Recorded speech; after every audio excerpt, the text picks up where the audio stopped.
जो चैप्टर है वो है चैप्टर नंबर 7 एनसीईआरटी का, ठीक है। और इस चैप्टर का जो हमारे पास नाम है वो है कोऑर्डिनेट ज्योमेट्री।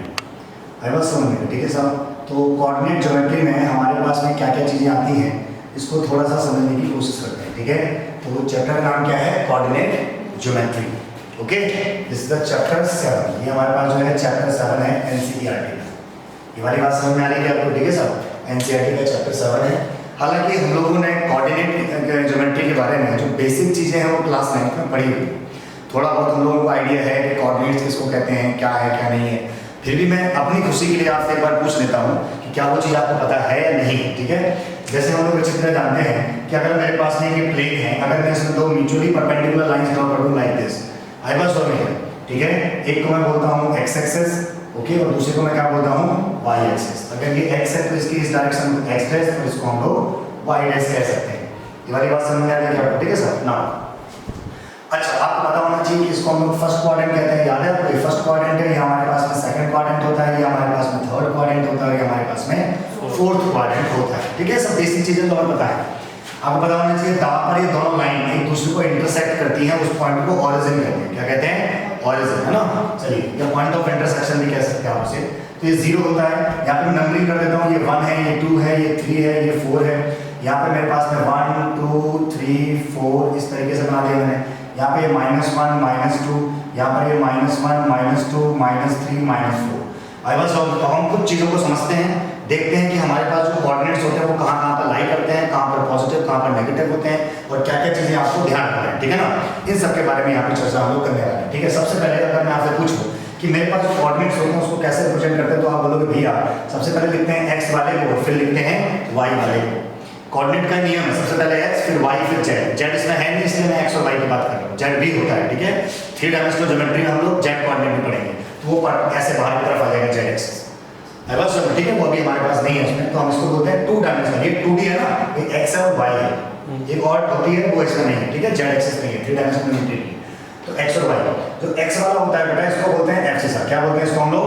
एफ सीसा। तो वाई वाले को क्या बोलते हैं बाबू? ऑर्डिनेट। ये आपको ध्यान रखना है, ठीक है सर। पहला वाला जो कोऑर्डिनेट होता है एक्स, इसको बोलते हैं एफ सीसा, और दूसरा वाला जो होता है उसको बोलते हैं ऑर्डिनेट। तो मिलके क्या बन गया? Coordinate. What is the meaning of a coordinate? अगर हम कोऑर्डिनेट की बात करें तो 2 डायमेंशन में, जो 2 डायमेंशन है, 2 डायमेंशन क्यों? क्योंकि x भी है और y भी है। समझ में आ रहा है? That's why I am talking about 2 dimension. 2 dimension में किसी भी चीज की अगर आपको लोकेशन बतानी है, मान लो मेरे को आपकी लोकेशन बतानी है, तो मैंने लिख दिया हाँ भैया आपकी जो लोकेशन है वो 3,4 है। मैंने क्या लिख दिया? आपकी लोकेशन क्या है?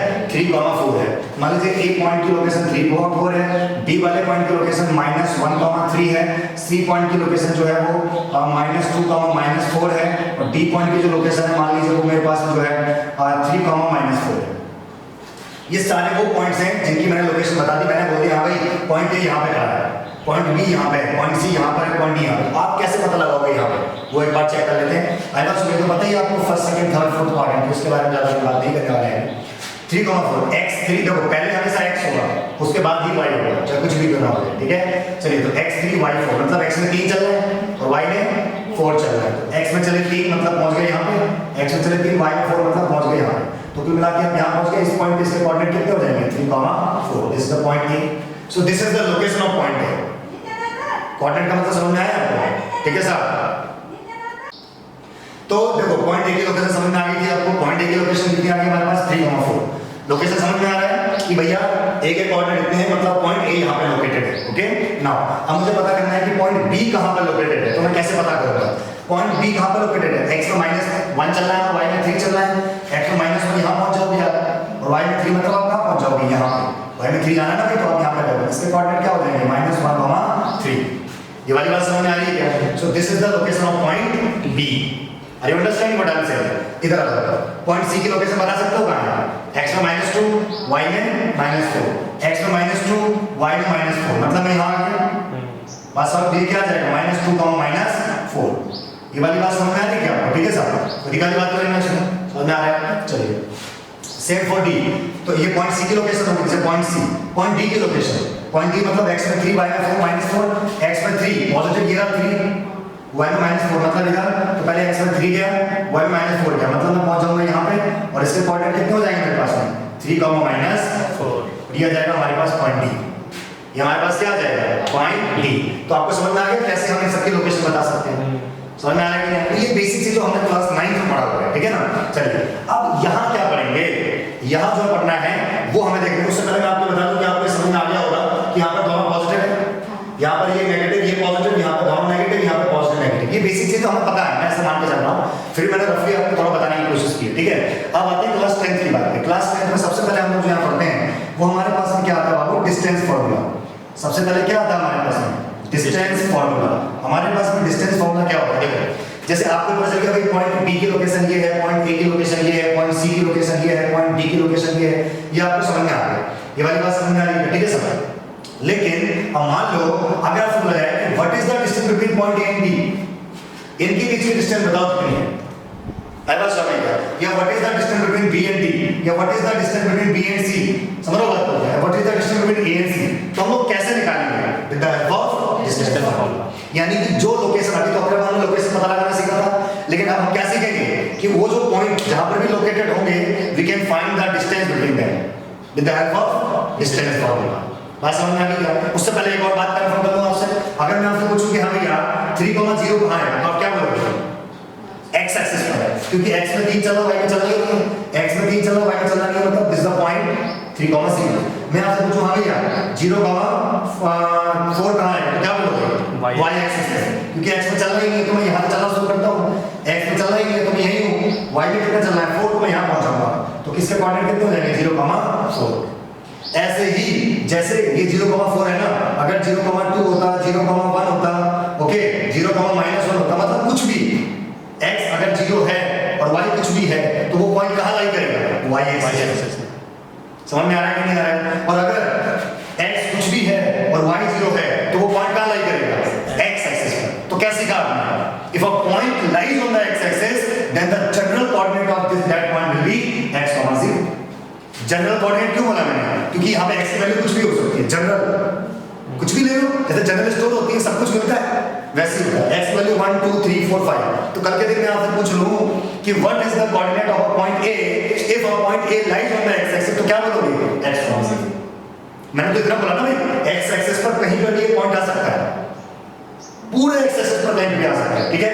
अच्छा similarly if you want to say a point p lies on the y axis then what is the coordinate of point b, 0, y, पहले x बोलना है, तो if a point lies on the x axis then coordinate will be x, 0, if a point lies on the y axis then coordinate will be 0, y, and what is the coordinate of origin, 0, 0। बात समझ में आ रही है, ये दोनों बात समझ में आएगा, अगर पॉइंट x एक्सिस पर है x, 0, y एक्सिस पर है 0, 0। बात समझ में आ रही है, व्हाट इज डिस्टेंस फॉर्मूला, ठीक है। इसको समझने की थोड़ी सी कोशिश करते हैं, ठीक है। बेसिक चीज है, हो सकता है कुछ छूट जाए क्योंकि आजकल टेंशन में ज्यादा रहता है ना, लेकिन फिर मैंने बताने की कोशिश करी है, ठीक है सर।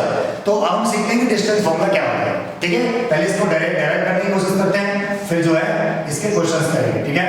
तो डिस्टेंस फॉर्मूला वास्तव में होता क्या है, पहले मैं इसका बता देता हूं आपको। डिस्टेंस फॉर्मूला क्या होता है, एक पॉइंट है A जिसके कोऑर्डिनेट है x1, y1, एक पॉइंट है B जिसके कोऑर्डिनेट क्या है x2, y2। ये वाली बात समझ में आ रही है, if a coordinate of a point A is x1, y1 and coordinate of a point B is x2, y2 then we can say the distance between them will be square root of x2 minus of x1 का whole square plus of y2 minus y1 whole square, okay। This is the distance formula between A and B. So if you wish to calculate the distance between them, you can apply this formula and you will get your answer, okay। Now this formula can also be written as x1 minus of x2 whole square plus of y1 minus of y2 whole square।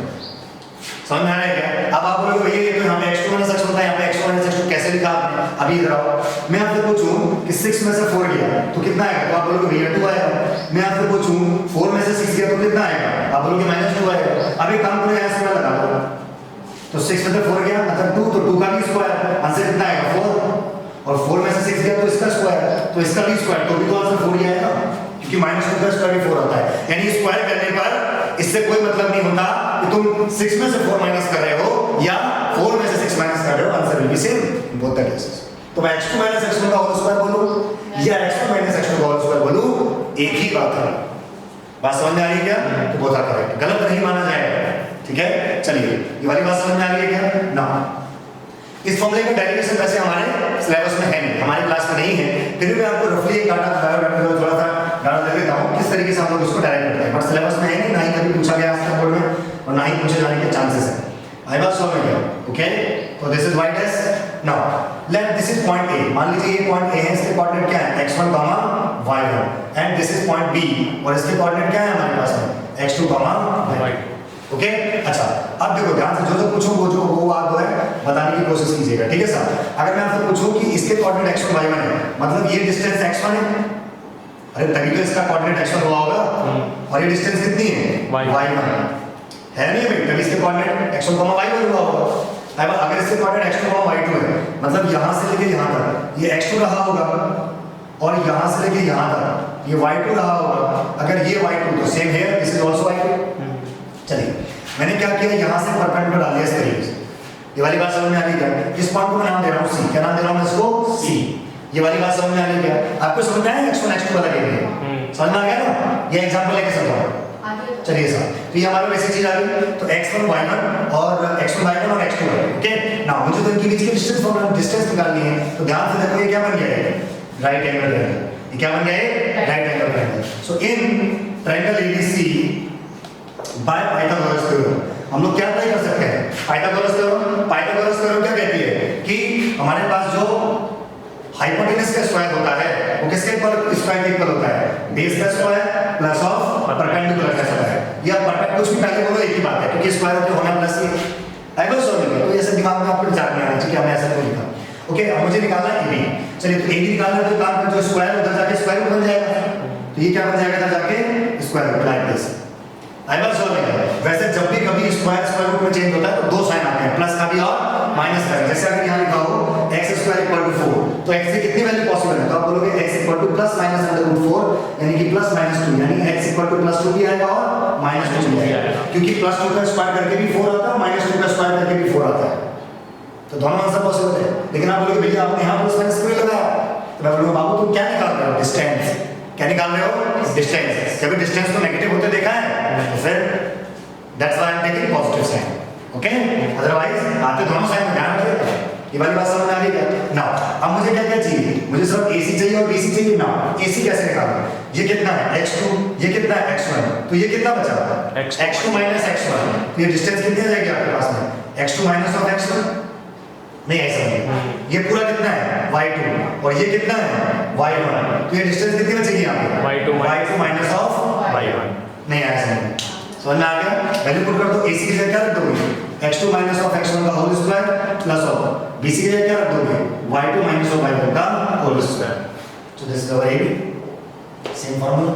आई बस solve किया, इस तरीके से direct होता है formula. अगर आपको नहीं भी समझ में आए कोई दिक्कत नहीं, फार्मूला याद होना चाहिए। समझ में आया कि नहीं? अच्छा इस फॉर्मूले के इस्तेमाल क्या क्या है, आई बस सॉल्व, ठीक है सर। तो आपने देखा कि हमारे पास जो डिस्टेंस फार्मूला होता है वो किस तरीके से डायरेक्ट किया जा सकता है, और हमारे पास डिस्टेंस फार्मूला क्या होता है, आई बस सॉल्व, ठीक है सर। अब इस फॉर्मूले से किस किस टाइप के क्वेश्चन पूछे जा सकते हैं उसको समझने के लिए हमें एक्सरसाइज 7.1 पे जाना पड़ेगा।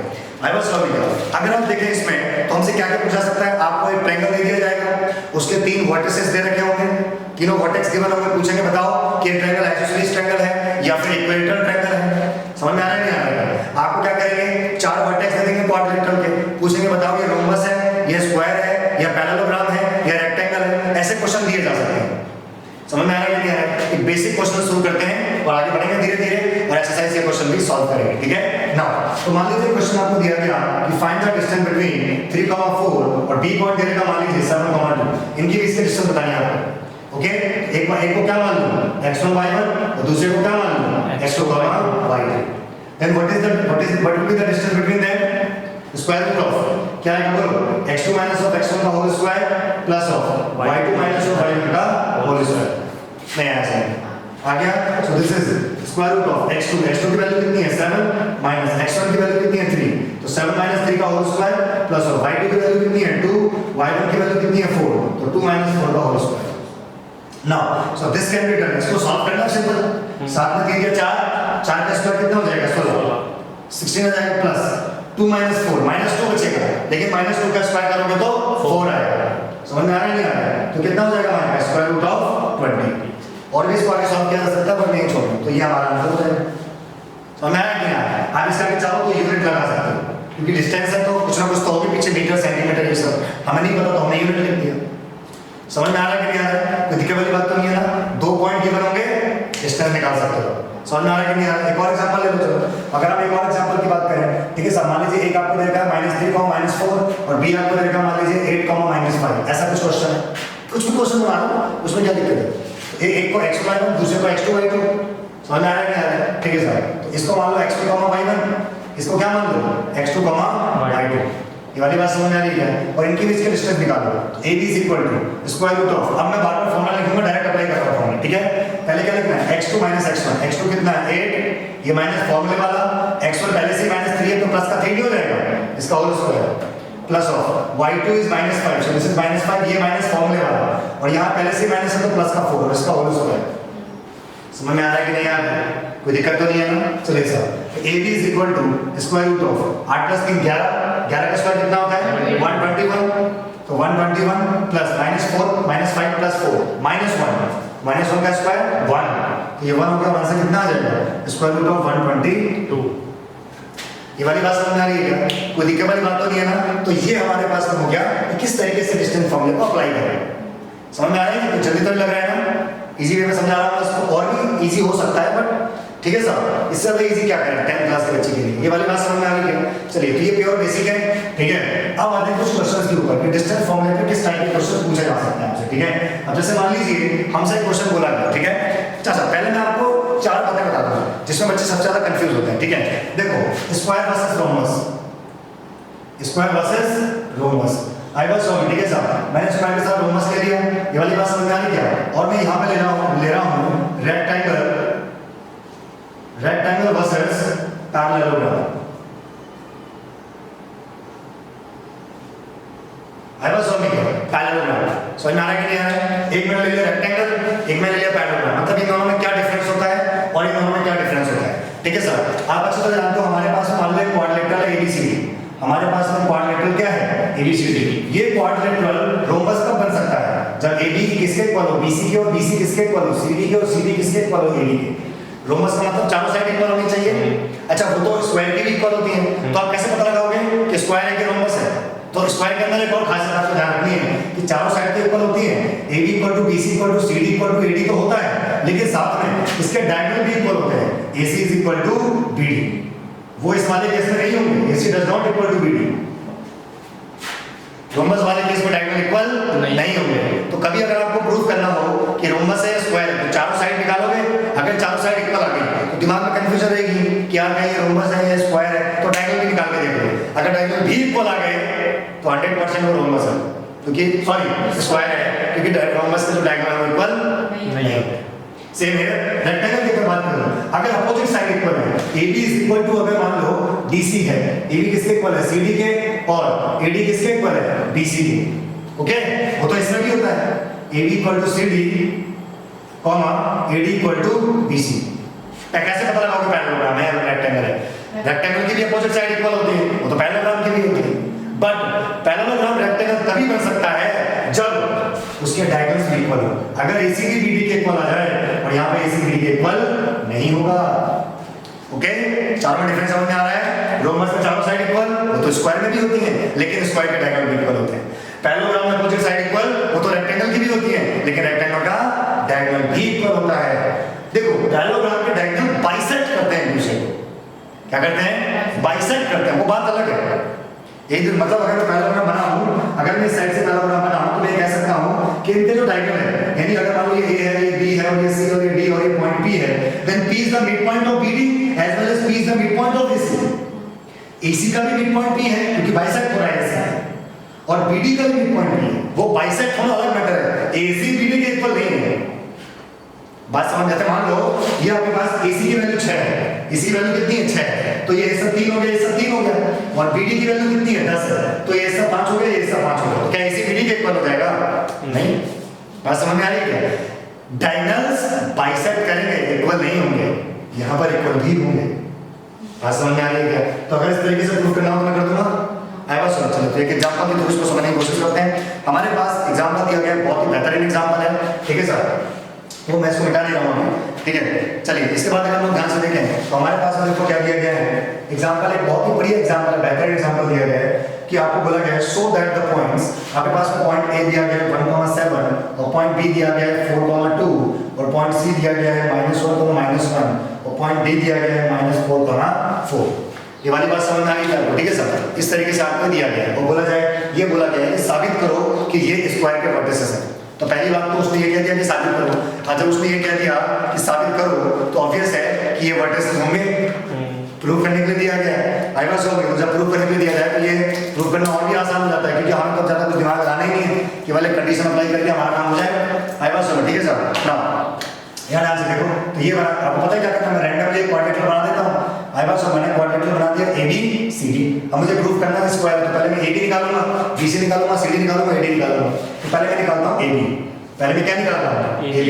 डिस्टेंस फॉर्मूले से बताओ कितना आएगा भाई। A पता चल गया ना 1,7 है, B कितना है 4,2, C कितना है -1,-1, D कितना है -4,4। ऐसे लिख सकता हूँ ऐसे, नहीं आएगा। आ गया, AB निकाल दूंगा, डिस्टेंस फॉर्मूला लगाते हैं, इसकी लेंथ निकालनी, कैसे निकालूंगा x2 - x1 का होल स्क्वायर, तो 4 - 1 का whole square plus y2 - y1 का होल स्क्वायर 2 - 7 का whole square. Very simple formula, याद नहीं कोई बात नहीं। पहले वाले में से पहले वाला माइनस स्क्वायर प्लस दूसरे वाले में से दूसरा वाला माइनस स्क्वायर, बात खत्म। कुछ भी पहले माइनस कर दो फर्क तो पड़ता नहीं। आई बार सॉल्व किया, स्क्वायर रूट ऑफ 9 हो जाएगा, 4 में से 1 गया 3, 3 का स्क्वायर 9, 2 में 7 गया -5 का स्क्वायर 25। ओके, तो कितना आएगा आंसर बोलो? 25 9 स्क्वायर रूट ऑफ 34 आएगा, नहीं आएगा? चलिए sir, similarly you can find BC निकाल दोगे आप यहाँ पे डिस्टेंस फॉर्मूले से।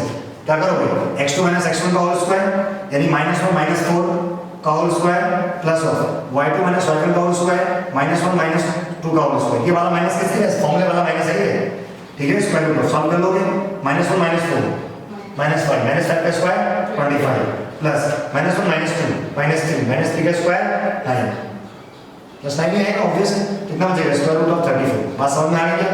Similarly you can find CD और AD, वो भी स्क्वायर रूट ऑफ 34 आएगा। लेकिन क्या इससे साबित हो जाएगा वो स्क्वायर है? अगर चारों साइड में इक्वल ना दूं, सिमिलरली अगर मैं जो CD फाइंड करूंगा वो भी अंडर रूट ऑफ 34 आएगा, और अगर मैं AD निकालूंगा वो भी अंडर रूट ऑफ 34 आएगा, तो क्या मैं लिख दूं कि स्क्वायर है या कुछ और कर दूं? डायरेक्ट भी निकालना पड़ेगा भाई, क्योंकि करके फिर कोई आके बोलेगा भाई ये तो रॉन्ग हो सकता है, तो हम तो निकालने लायक नहीं रहेंगे। समझ में आएगी कि नहीं? हमारे तो नाक कट जाएगी, तो हम लोग भाई रुको जाए काम कर लेते हैं। भैया आपने क्या कह दिया? क्योंकि since AB is equal to BC और BC इक्वल टू CD और CD इक्वल टू AD, तो क्योंकि चारों तो इक्वल हैं, लेकिन हम डायगोनल भी निकालेंगे, तो हम AC निकालेंगे और BD निकालेंगे, और आप AC और BD निकाल सकते हैं और दोनों इक्वल आएंगे। आई बात समझ, डिस्टेंस फॉर्मूला लगाना है इसमें, मैं निकालना सिखाऊंगा तो वीडियो बड़ी होगी और कुछ नहीं होगा। आई बात समझ नहीं गया? क्या करना है, डिस्टेंस फॉर्मूला का AC निकालोगे और डिस्टेंस फॉर्मूला का BD निकालोगे। बता देता हूँ कितना कितना आएगा, रूट 68 हो, तो आप एग्जांपल में देख सकते हो, ये दोनों ही रूट 68 आएंगे। अब कह सकता हूँ स्क्वायर है, अब तो कह सकता हूँ। Now I am sure that if in a quadrilateral all sides are equal as well as diagonals are also equal, then that type of a quadrilateral is called square. तो समझ में आया? किसी भी क्वाड्रिलेटरल को स्क्वायर करने के लिए क्या करना पड़ेगा? दो शर्तों को मानना पड़ेगा। पहली शर्त चारों साइड इक्वल, दूसरी शर्त डायगोनल्स शुड बी इक्वल। समझ में आया कि नहीं आया? दोनों कंडीशन समझ में आ गई, दोनों शर्तें समझ में आ गई। Okay, in case of rhombus अगर आपको ये पता है तो ये भी पता है, और ये पता है तो ये भी पता है। समझ में, इसलिए मैंने ये समझाना चाहा था। समझ में आया कि नहीं आया? तो क्या ये कंडीशन कर दोगे आप? ऐसे करके फिर कोई आपसे बोले कि भैया ये तुम्हारे पास में ट्रायंगल है, दिस ट्रायंगल ABC, ट्रायंगल क्या है ABC, और इसके तुम्हें क्या देते हैं, क्या बोलते हैं जो है कोऑर्डिनेट्स देते हैं। मान लो इसमें कोऑर्डिनेट आपको गिवन है, चलो एक एग्जांपल है ऐसे, इसमें आपको कोऑर्डिनेट दे रखा है 3, -3, 2, ये दे रखा है 3, 2, और B के कोऑर्डिनेट आपको दे रखे हैं -2, -3, और C के कोऑर्डिनेट कितना दे रखे हैं 2, 3, इस तरीके से दे रखे हैं। तो मान लो पूछे कि हाँ भी बताओ कौन सा ट्रायंगल है, तो क्या करोगे? ट्रायंगल जानते हो ना, ट्रायंगल को दो प्रकार से क्लासिफाइड किया जाता है, on the basis of angles और on the basis of sides. Angle के आधार पर तीन प्रकार के ट्रायंगल होते हैं। एक्यूट एंगल ट्रायंगल जिसके सारे एंगल 90 से छोटे होते हैं, ऑब्ट्यूज एंगल ट्रायंगल जिसका एक एंगल 90 से बड़ा हो सकता है, और राइट एंगल ट्रायंगल जिसमें एक एंगल 90 डिग्री होता है। तो ये तो हो गया on the basis of angles. On the basis of sides triangle तीन प्रकार के हो सकते हैं। सिंपल स्केलर ट्रायंगल जो होता है, नॉर्मल ट्रायंगल जिसकी कोई भी साइड इक्वल नहीं होती, और दूसरा जिसकी दो साइड इक्वल होती है, कोई सी भी दो side. If any two sides of a triangle is equal, then we can say this type of triangle is called isosceles triangle, and if all the three sides are equal, then equilateral triangle. तो तीन type के triangle basis of side, तीनों side equal equilateral, दो side equal, कोई सी दो, ये दो ये दो ये दो, एनी टू आइसोसेलेस ट्रायंगल, कोई भी इक्वल नहीं है नॉर्मल ट्रायंगल, इसका नहीं नॉर्मल ट्रायंगल जो भी बोलना चाह रहा है वो तो नाम है, समझ में आएंगे है। और वो समझ में आ गया on the basis of angles, acute angle triangle, obtuse angle triangle and last one is right angle. अच्छा राइट एंगल ट्रायंगल का पता कैसे करते हैं? पाइथागोरस अप्लाई करें, क्या अप्लाई करके? पाइथागोरस, क्योंकि अगर पाइथागोरस फॉलो हो गई तो 100% उसे 90 डिग्री में से कोई ना कोई एक एंगल 90 डिग्री होगा, और वो पता कैसे करेंगे मुझे सिखा देता हूं। मतलब ये वाली बात समझ आ गई? आइए सर मैं आपको सिखाता हूं कैसे पता करें ट्रायंगल के बारे में। पहले बात तो ये पता कैसे करोगे कि ट्रायंगल है, इसकी भी क्या गारंटी है? आई बस सुनो, ठीक है साहब, आइए सर मैं तो ये आपको सिखाता हूं कैसे पता करें ट्रायंगल बनेगा या नहीं बनेगा। आई बस सुनो, ठीक है, मैं दोबारा से पढ़ लेता हूं। ये एग्जांपल हमारे पास वन है, आपके पास एनसीईआरटी आप देख सकते हो, प्योर बेसिक है, समझ में आ रहा है कि नहीं आ रहा है? एग्जांपल वन दिया गया है, मान लो मैं नॉर्मल समझाने के लिए ट्रायंगल बना देता हूं, जरूरी नहीं है कौन सा ट्रायंगल है मुझे खुद नहीं पता है। आई बस जब तक मैं इसके बारे में एनालाइज नहीं कर लूंगा तब तक मैं कह नहीं सकता हूं कि ट्रायंगल कौन सा है। This is -2 -3 and the coordinate of C will be 2, 3, 3, 2 -2 -3 2, 3। ये वाली बात समझ में आ रही है? चलिए अब मुझे पता करना है कि कौन सा ट्रायंगल है, इस इक्वेटर है कौन सा। मैं क्या करूंगा, डिस्टेंस फॉर्मूला से डिस्टेंस निकाल दूंगा, तो पहले मैं ए भी निकालूंगा, मैं तो निकालने वाला नहीं हूं, पर डिस्टेंस फॉर्मूला अप्लाई करें तो क्या को टाइम वेस्ट करूंगा, सीधा लिख देता हूं। आई बात समझ में? जब आप जो है एक को इन्होंने पी क्यू माना हुआ है, चलो मैं निकाल देता हूं, थोड़ा टाइम लगेगा उसमें, थोड़ा और दूसरे तरीके से, ठीक है साहब। x2 - x1 का होल स्क्वायर, तो 3 + 2 का whole square plus of y2 - y1 का होल स्क्वायर, 2 + 3 का होल स्क्वायर, और ये बन जाएगा पता है आपके पास कितना? 5 25 का 25 और प्लस 25 यानी 50 50 को हम ऐसे लिख सकते हैं 25 × 2, और 5 बाहर आ जाएगा तो √2 बचेगा। समझ में आ रहा है नहीं आ रहा है? ये बचपन में सिखाते हैं, ठीक है। Similarly you can find BC, similarly you can find BC। असल में BC निकालो तो x2 - x1 का होल स्क्वायर, 2 + 2 का whole square plus of y2 - y1 का होल स्क्वायर, 3 + 3 का होल स्क्वायर। समझ में आ रहा है? प्लस क्यों हो रहा है? क्योंकि ऑलरेडी माइनस है ना, इज इक्वल टू, ये भी कितना आएगा बता दो, 2 तो 4, 4 का स्क्वायर कितना होता है? 16, और ये हमारे पास बन जाएगा 4 का स्क्वायर 16 प्लस 3 3 6, 6 का स्क्वायर कितना हो जाएगा हमारे पास? 36। हां 36, स्क्वायर करो कितना आ रहा है? 6 से 12 2 हैं 52 आ रहा है। कहीं दोनों कितना हो जाएगा स्क्वायर रूट? देखो कोई मिस्टेक तो नहीं हुई ना इसमें। 2 + 2 का होल स्क्वायर, ठीक है, प्लस ऑफ 3 + 3 का होल स्क्वायर, चलेगा। आई बस ठीक है सर, इसको हम कुछ लिख सकते हैं क्या? 13 चौका 52 होता साइड है। आई बस और इसको क्या लिख सकते हैं? तो ये हमारे पास में रहेगा, इसकी कैलकुलेशन मुझे प्रॉब्लम लग रही है, चलो एक बार AC निकाल के देखता हूं, फिर पता करता हूं क्या होता है इसमें। AC को अगर मैं निकालूंगा यहां से, ध्यान दीजिएगा, ठीक है सर, अगर मैं यहां से AC निकालूंगा तो AC मेरे पास कितना आ जाएगा?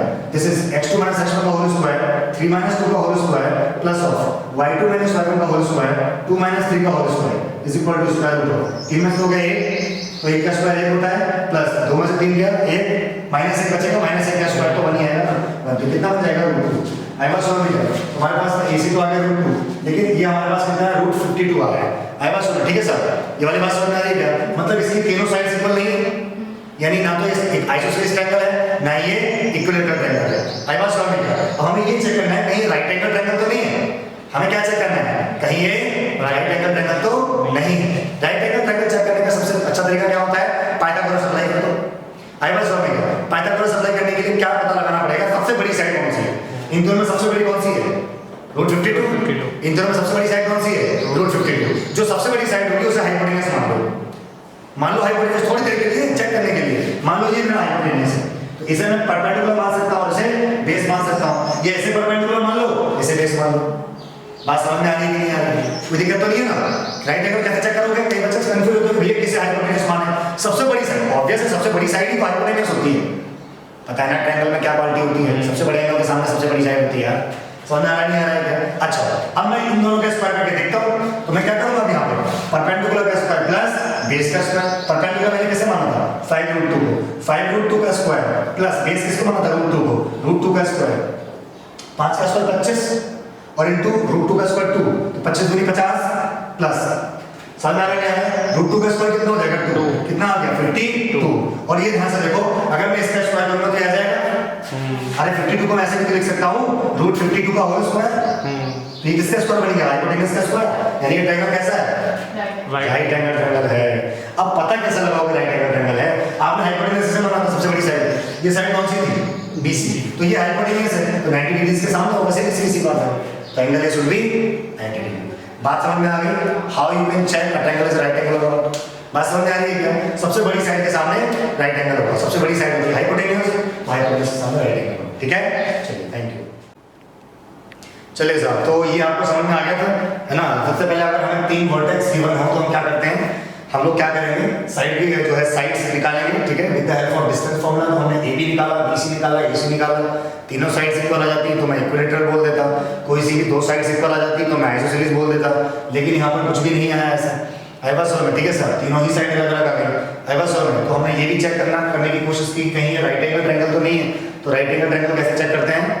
पाइथागोरस से। और पाइथागोरस थ्योरम लगाने के लिए हमें ये सबसे पहले ये डिसाइड करना है कि हाइपोटेन्यूज कैसे माने। और हाइपोटेन्यूज मानने के लिए आपको मैंने क्या बताया कि जो सबसे बड़ी साइड होगी उसे हाइपोटेन्यूज मान लेंगे। ठीक है, बाकी दो साइड को परपेंडिकुलर बेस मानेंगे और इस तरीके से अप्लाई करके चेक करेंगे कहीं वो पाइथागोरस को फॉलो तो नहीं कर रहा। और अगर पाइथागोरस को फॉलो करेगा तो 100% वो क्या होगा, राइट एंगल ट्रायंगल होगा। ये वाली बात समझ में आ गई क्या? अब अगर कोई राइट एंगल ट्रायंगल है तो ये कैसे पता करेंगे कौन सा एंगल राइट एंगल है? तो जिसको आपने हाइपोटेन्यूज माना है उसके ठीक सामने वाला एंगल जो होगा वो 90 डिग्री का होगा, राइट एंगल होगा। ये वाली बात समझ में आ गई क्या? तो this is how we can find the nature of a triangle, है ना? कैसे पता करें ट्रायंगल के नेचर को, क्या क्या कंडीशन बनेगी, क्या नहीं बनेगी। ठीक है ना सर? तो ये हमारे पास बेसिक चीजें हैं और इसमें कई प्रकार के क्वेश्चंस भी हैं। ठीक है सर? तो ये हमारे पास में हो गया डिस्टेंस फार्मूला और उसकी कुछ एप्लीकेशंस हम लोगों ने देखी। ठीक है सर? अब आप अगर चाहें तो अपनी एक्सरसाइज 7.1 को सॉल्व करने की कोशिश कर सकते हैं। ठीक है sir?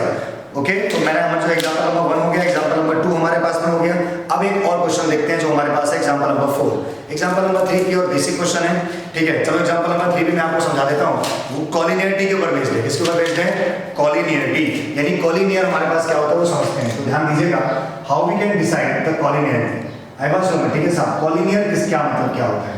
Isosceles, if we talk about the collinearity then we can say, अगर हम लोग कॉलिनियरिटी के बारे में बात करें तो हम ये कह सकते हैं, देखो जैसे मान लो मेरे पास में 3 पॉइंट्स हैं, एक पॉइंट मेरे पास में A है और एक पॉइंट मेरे पास में B है और एक पॉइंट मेरे पास में C है। Now you can see all these 3 points lies on the line. ये तीनों के तीनों जो पॉइंट्स हैं वो किस पर लाई कर रहे हैं? एक लाइन पर लाई कर रहे हैं। But if you talk about these 3 points, if we have A and let's say this is D, this is E and this one is F, तो यहाँ पे आप देख सकते हो कि तीनों के तीनों जो पॉइंट है वो क्या है? एक लाइन पे लाई नहीं कर रहे हैं। कॉलिनियर का मतलब क्या होता है? जब तीनों पॉइंट किस पे लाई कर रहे हैं? एक लाइन पर लाई कर रहे हैं। समझ में आ रहा है कि नहीं आ रहा है? अगर तीनों के तीनों पॉइंट एक ही लाइन पर हो तो उसे बोलेंगे कॉलिनियर। ये तीनों पॉइंट क्या है? कॉलिनियर है। हमारे सिलेबस में देखो 2 पॉइंट तो हमेशा ही कॉलिनियर होते हैं, क्योंकि अगर आपके पास 2 पॉइंट दिए हुए हैं, आप लाइन बना दो तो 2 पॉइंट तो लाइन पे आ ही जाएंगे, लेकिन आप इन तीनों पॉइंट को एक ही लाइन पे नहीं ला सकते। आई बात समझ में गई? ठीक है, तो कॉलिनियरिटी हमारे सिलेबस में जो है वो कितने पॉइंट्स के लिए है? 3 पॉइंट्स के लिए। और 3 पॉइंट्स की कॉलिनियरिटी चेक करने के लिए हमारे पास में 2 फॉर्मूले हैं। आई बात समझ में क्या? एक formula with the help of distance formula और एक हमारे पास दूसरा फॉर्मूला है जो हम एरिया ऑफ ट्रायंगल से निकालते हैं। वो एक्सरसाइज 7.3 में समझेंगे। ठीक है, चलिए तो कॉल को मिला के आपने यहाँ देखा कि हम लोग कैसे चेक करें कि पॉइंट्स कॉलिनियर हैं या फिर नहीं है। अब ध्यान दीजिएगा, अगर ये तीनों पॉइंट्स कॉलिनियर होंगे तो AB plus of BC must be equal to क्या होना चाहिए? AC होना चाहिए। यानी AB प्लस BC किसके इक्वल होना चाहिए? AC के इक्वल होना चाहिए। अगर AB प्लस BC AC के इक्वल आ गया तो ऑब्वियस है जो B पॉइंट होगा। अच्छा, दूसरी बात ये भी ध्यान रखना है कि AB प्लस BC AC के इक्वल आ गया और B जो है वो इस पर लाई करेगा। समझ में आ रहा है कि B के बीच में नहीं होना चाहिए, तो हम कह सकते हैं कि A, B and C must be collinear. समझ में आ रहा है कि नहीं आ रहा है? तो कॉलिनियरिटी कैसे चेक करना है? AB plus BC equal to AC। चलो अब मान लो हमारे पास 3 पॉइंट्स गिवन है और हमें कैसे चेक करेंगे कि तीनों पॉइंट्स कॉलिनियर हैं नहीं है? तो हम लोग ये चेक कर सकते हैं। मान लीजिए मेरे पास में एक पॉइंट दिया गया है A जिसके कोऑर्डिनेट मुझे दिए गए हैं 3,1, एक पॉइंट दिया गया है B जिसके कोऑर्डिनेट है 6,4 और एक पॉइंट दिया गया है C जिसके कोऑर्डिनेट है 8,6 और मुझे चेक करके बताना है कि तीनों पॉइंट जो है कॉलिनियर है या फिर नहीं है। आई बात समझ? ठीक है सर। अच्छा, अब मैं क्या करूंगा? सबसे पहले AB निकालूंगा। AB किस तरीके से निकालूंगा? डिस्टेंस फॉर्मूले से। x2 minus x1 का होल स्क्वायर 6 minus 3 का whole square plus of y2 minus y1 का होल स्क्वायर 4 minus 1 का होल स्क्वायर। ये वाली बात समझ में आ रही है आपको? ठीक है सर। इज इक्वल टू 6 में से 3 जाएगा कितना बचेगा? 3 का स्क्वायर कितना हो जाएगा? 9 4 में से बन जाएगा 3 का स्क्वायर 9, तो कितना हो गया हमारे पास में? Square root of 18। Square root of 18 का मतलब क्या होता है? इसको हम लिख सकते हैं 9 into 2, तो 9 का 3 बाहर आ जाएगा, कितना बन जाएगा? 3 टाइम्स रूट 2। ये वाली बात समझ में आ गई क्या? Similarly you can find BC। क्या निकालूंगा मैं यहाँ पे? BC निकालूंगा। आई बात सुनो, ठीक है सर। BC निकालो डिस्टेंस फॉर्मूले से, तो x2 माइनस x1 का होल स्क्वायर, 8 माइनस 6 का whole square plus of 6 minus 4 का होल स्क्वायर, तो ये हमारे पास में आ जाएगा। ठीक है साहब, now this can be written as 8 में 6 है कितना बचेगा 2, 2 का स्क्वायर कितना हो जाएगा 4, 6 में से 4 जाएगा 2, 2 का square again 4, so this can be written as square root of 8। Square root of 8 को क्या लिख सकते हैं 4 टाइम्स 2 यानी कि 4 का 2 बाहर आ जाएगा, कितना मिल जाएगा 2 रूट 2, तो ये हमारे पास में आ गया 3 रूट 2, ये हमारे पास में कितना आ गया 2 root 2। Similarly you can find AC, similarly you can find AC। ऐसे आप यहाँ पे AC निकाल सकते हो। AC कैसे निकालोगे, square root of x2 minus of x1 का होल स्क्वायर यानी कि 8 माइनस 3 का whole square plus of y2 माइनस y1 का होल स्क्वायर यानी कि 6 माइनस 1 का होल स्क्वायर। ध्यान दीजिएगा किस तरीके से मैं कर रहा हूँ। ये बचेगा 5, 5 का स्क्वायर 25 प्लस और ये कितना बचेगा 5, 5 का स्क्वायर अगेन 25, ये कितना हो जाएगा रूट 50, रूट 50 का मतलब कितना हो जाएगा 25 इंटू 2, 5 बाहर आ जाएगा, कितना बचेगा 5 रूट 2। तो आपने AB निकाल दिया, BC निकाल दिया, AC निकाल दिया। ध्यान देना मैं क्वालिटी कैसे चेक कर रहा हूँ। मैंने वहां लिखा AB plus BC equal to AC, तो इसका मतलब कोई जरूरी नहीं कि आप AB plus BC equal to AC करो, है ना। कोई सा भी पॉइंट कहीं भी ले सकते थे। अभी मैंने पॉइंट B बीच में लिया, हो सकता था मैं C बीच में लेता, B को उधर लेता, तो फिर तो ये फॉर्मूला नहीं काम करता ना। अब बस करना क्या है, जो सबसे बड़ी बताओ इसमें कौन सी है, AB बड़ा है, BC बड़ा है, AC बड़ा है। सबसे बड़ा कौन है, AC। तो जो सबसे बड़ा है उसको हटा दो, तो सबसे बाकी दो छोटे छोटे बच्चे, इन दोनों का सम करके देखो। दो जो छोटे छोटे हैं उनका सम करके देखो, अगर वो बड़े वाले के इक्वल आ गया तो पॉइंट कॉल लेंगे। सम करके देखो, आप AB प्लस BC करो। मेरे पास छोटे छोटे AB प्लस BC है, मैंने AB कितना है मेरे पास में 3 रूट 2, BC कितना है मेरे पास में 2 रूट 2, और अगर मैं दोनों का ऐड कर रहा हूं कितना आ रहा है 5 root 2। 3 root 2 plus 2 root 2 equal to 5 root 2। क्या वो बड़े वाला आ रहा है, तो इसका मतलब मैं कह सकता हूं कि AB plus BC equal to AC। और अगर ऐसा हो जाए तो पॉइंट्स क्या हो जाते हैं, कॉलिनियर हो जाते हैं। लेकिन इस तरीके से पता लगाने में थोड़ा सा बच्चा जो है डरता है। थोड़ा सा बच्चा क्या करता है, डरता है। डरता है इसलिए क्योंकि मान लो अभी तो रूट 2 वाला केस आ गया। कई बार ऐसा होता है कि यहाँ पे आता है रूट 10, यहाँ पे आता है रूट 12 और यहाँ पे आता है रूट 40, तो बच्चा कंफ्यूज होता है कि रूट 12 की वैल्यू कितनी है, रूट 14 की वैल्यू कितनी है ना, थोड़ा कंफ्यूजन रहती है। तो इससे अच्छा जो ये वाला मेथड जो होता है, इसे डिस्टेंस फॉर्मूले का मेथड है, बहुत अच्छा है, इस तरीके से आप निकाल सकते हो। इससे भी ज्यादा अच्छा जो मेथड होता है वो होता है एरिया ऑफ अ ट्रायंगल।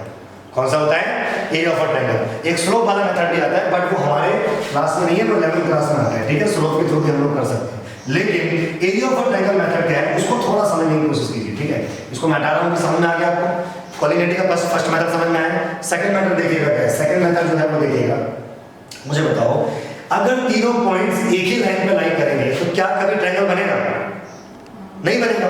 भाई यहाँ पर देखो मैं ट्रायंगल बना सकता हूँ, मैंने इनको ज्वाइन करके ट्रायंगल बन गया, लेकिन क्या कभी तुम इन तीनों पॉइंट्स की मदद से ट्रायंगल बना सकते हो, नहीं बना सकते ना। अच्छा, अगर ट्रायंगल ही नहीं बन रहा है तो क्या उसका एरिया आएगा, तो ऑब्वियस है। So we can say area of a triangle ABC must be 0। यानी कि अगर मैं 3 पॉइंट से बनने वाले ट्रायंगल का एरिया निकाल दूं, अगर मैं 3 पॉइंट से बनने वाले ट्रायंगल का एरिया निकाल दूं और वो 0 आ जाए तो मैं क्या बोलूंगा, तीनों पॉइंट एक ही लाइन में थे, तभी ऐसा हो सकता है। सीधी सी बात है ना भाई, आपने ट्रायंगल बनाया और उसका एरिया आ गया 0, और अगर ट्रायंगल का एरिया 0 आ गया इसका मतलब ट्रायंगल बना ही नहीं था। तो जब ट्रायंगल ही नहीं बना तो क्या था फिर, तीनों पॉइंट्स एक ही लाइन पर रहे होंगे।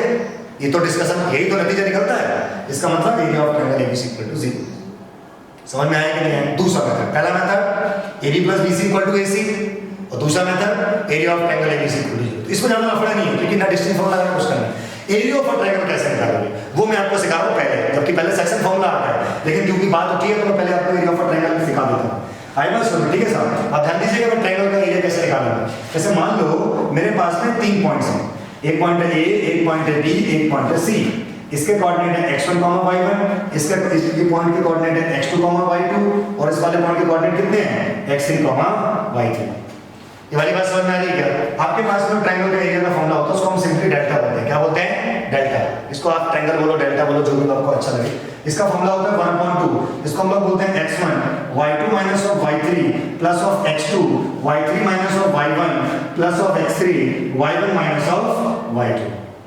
आई बात समझ में क्या। इसको याद करने का बहुत आसान तरीका है, इसको ऐसे याद कर सकते हो 123 231 312। आई बात समझ में क्या, 123 231 312। दूसरा तरीका, ये तो याद करने का ये भी तरीका, एक और तरीका है, देखो ध्यान से। ये वाला याद रखो बस। ये क्या है, x1 y2 माइनस y3 है ना। ये इसमें क्या है, यहाँ पे x1 और ये इसके बाद क्या है, ये कहाँ खत्म हुआ था, ये कहाँ से स्टार्ट हुआ, x2 के बाद क्या है, ये कहाँ खत्म हुआ था, ये कहाँ से स्टार्ट हुआ, y1 से। बात समझ में आ रही है? सिंपल। अच्छा अब देखो जैसे यहाँ x1 y2 माइनस y3 है, आपने बोला भाई अब देखो मैं कैसे लिखूंगा इसी तरीके से, ध्यान दीजिए मैं दोबारा लिख के दिखाता हूँ। 1/2 x1 मैंने पहले लिख दिया y2 माइनस y3, फिर x1 के बाद क्या लिखूंगा? x2 लिखूंगा, कहाँ खत्म हुआ? तो y3 लिखूंगा, यहाँ पे 2 आ गया, 3 आ गया, क्या लिखूंगा? y1 प्लस ये कहाँ? x2 के बाद क्या लिखूंगा? x3, कहाँ खत्म हुआ था? क्या लिखूंगा? 3 आ गया, 1 आ गया, क्या लिखूंगा? 2। बात समझ में आएगा नहीं है? इस तरीके से फॉर्मूला याद रहता है। ये भी नहीं आया छोड़ो उसे, एक और तरीका सिखाता हूं, स्टेयर्स मेथड। कौन सा मेथड? Stairs method. यही फॉर्मूला बनेगा दोबारा से, ठीक है? स्टेयर्स मेथड क्या कहता है उसको थोड़ा समझने की कोशिश कीजिएगा, ठीक है? आपको ट्रायंगल का एरिया निकालने के लिए 1/2 सबसे पहले आपको यहाँ लिखना है x1 y1, फिर आपको लिखना है x2 y2, फिर आपको लिखना है x3 y3 और फिर आपको बाद में दोबारा से लिख देना है x1 y1। बात समझ में आ रही है? क्या करना है आपको? x1 y1 शुरू करना है, जिससे शुरू करो वो लास्ट में आना चाहिए, अब जिससे मैं तुम्हारी मर्जी से शुरू करूँ, ठीक है? x1 y1, x2 y2, x3 y3 शुरू इससे होता फिर आ गया। क्या करो?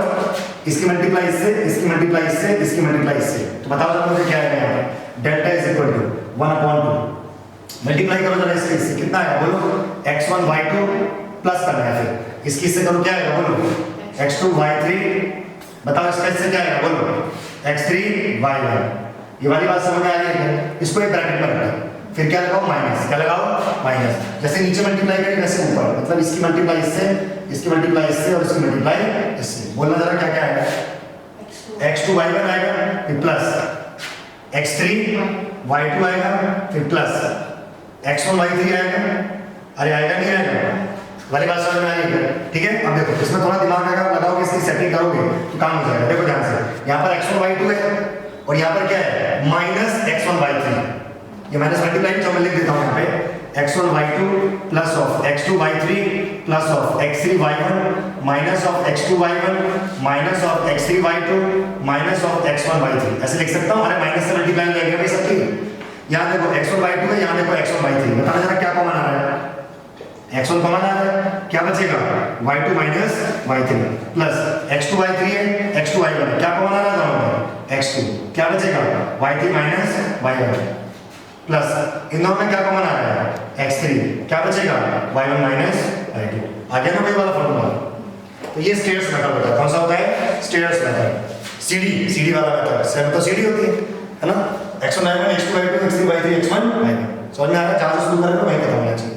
नीचे नीचे मल्टीप्लाई, ब्रैकेट, सब प्लस माइनस, ऊपर ऊपर मल्टीप्लाई, ब्रैकेट, ऐसे। बाकी सिंपल है, सॉल्व कर लो। तो ये फॉर्मूला याद रह जाए तो मोस्ट वेलकम, ना याद रहे तो कोई दिक्कत नहीं, हम ऐसा कर देंगे, कोई बड़ी बात है। अब उसी क्वेश्चन को जो मैंने कोऑर्डिनेट चेक करके बताया था, मैं इस तरीके से निकाल के सिखाता हूँ, ठीक है? ध्यान दीजिएगा, मैं सेम क्वेश्चन कर रहा हूँ, ओके? तो यहाँ पे आपको दो फायदे होते हैं, एक तो एरिया ऑफ ट्रायंगल भी सीख लिया आपने कैसे निकालना है, और साथ में कोऑर्डिनेट भी आ जाएंगे। मैं दोबारा से वही क्वेश्चन ले रहा हूँ जो भी बताया था, जो भी डिस्टेंस फॉर्मूले से बताया था ना, AB + BC = AC। तो ये होगा, देखो ध्यान से। तो हमारे पास में क्या है? मान लो एक पॉइंट हमारे पास था A 3,1 और दूसरा हमारे पास है पॉइंट B 6,4 और एक पॉइंट है C 8,6। ये 3 पॉइंट्स हैं, मुझे चेक करना है कि कहीं ये पॉइंट कोऑर्डिनेट तो नहीं है। तो मैं इसका एरिया निकाल के देख लूंगा ट्रायंगल का, और अगर ट्रायंगल का एरिया आ गया तो ऑब्वियसली ट्रायंगल बन रहा होगा, और अगर ट्रायंगल बन रहा होगा तो पॉइंट्स कोऑर्डिनेट नहीं होंगे, और अगर ट्रायंगल का एरिया 0 आ गया तो कोऑर्डिनेट होंगे। ऑब्वियस है, तब ट्रायंगल बन नहीं रहा है तभी तो 0 आ रहा है एरिया। तो फिर तो बस एक को मान लो x1 y1, एक को मान लो x2 y2 और एक को मान लो x3 y3। आई बात समझ में गया? ओके, लगा दो फॉर्मूला। तो 1/2 x1 y2 minus of y3 plus of x2 y3 minus of y1 plus of x3 y1 minus of y1। ये वाली बात समझ में आ रही है? अब वैल्यू पुट करना तो बच्चे को भी आता है, 5th क्लास का बच्चा भी यहाँ से वैल्यू पुट कर देगा, और जैसे आप वैल्यू पुट करोगे तो आप ये पाओगे कि आपका आंसर कितना आएगा? 0। और ट्रायंगल का एरिया 0 आ गया। वैल्यू रख के दिखाऊंगे, समझ गए? वीडियो की सब लेंथ बढ़ेगी, वीडियो वो पुट करने का कुछ नहीं होगा, कैलकुलेशन कोई भी कर देगा, 10th क्लास का बच्चा आराम से कर देगा। आई बात समझ में? आपने सारे वैल्यू पुट कर दिए, यहाँ पर सबकी सारे कोऑर्डिनेट्स पुट कर दिए, और आंसर कितना आया? क्या नतीजा निकलेगा कि पॉइंट्स, जो ये पॉइंट जिनको मैं ABC बोल रहा हूँ, इससे ट्रायंगल ही नहीं बन रहा, और ट्रायंगल नहीं बनना तो फिर क्या हो सकता है? पॉइंट्स कोऑर्डिनेट होंगे, क्योंकि ट्रायंगल तभी नहीं बन सकता अगर मान लो एक पॉइंट A यहाँ पर और एक पॉइंट B है, गलती से भी ये पॉइंट C की जगह यहाँ पहुंच गया, तुरंत ट्रायंगल बन जाएगा, चाहे वो कैसा बने लेकिन ट्रायंगल नहीं बनेगा। समझ में आ रहा है नहीं आ रहा है? तो ये कॉन्सेप्ट ज्यादा सही है मेरे हिसाब से, क्योंकि इसमें कोई रूट 2 रूट का कोई अपना पता नहीं है। एरिया 0, कॉलिनियर, एरिया 0 नहीं तो कॉलिनियर नहीं, बात खत्म हो गई। समझ में आया क्या? चलो सर, तो यहाँ से आपको एक और चीज, ये एक्सरसाइज 7.3 में अप्लाई कर सकते हो। समझ में आ रहा है? अब मान लो मैं आपसे एक नया क्वेश्चन पूछूं, इसी में क्वेश्चन चेंज कर दूं। मान लो मैंने ये पूरा हटा दिया यहाँ से, ठीक है sir?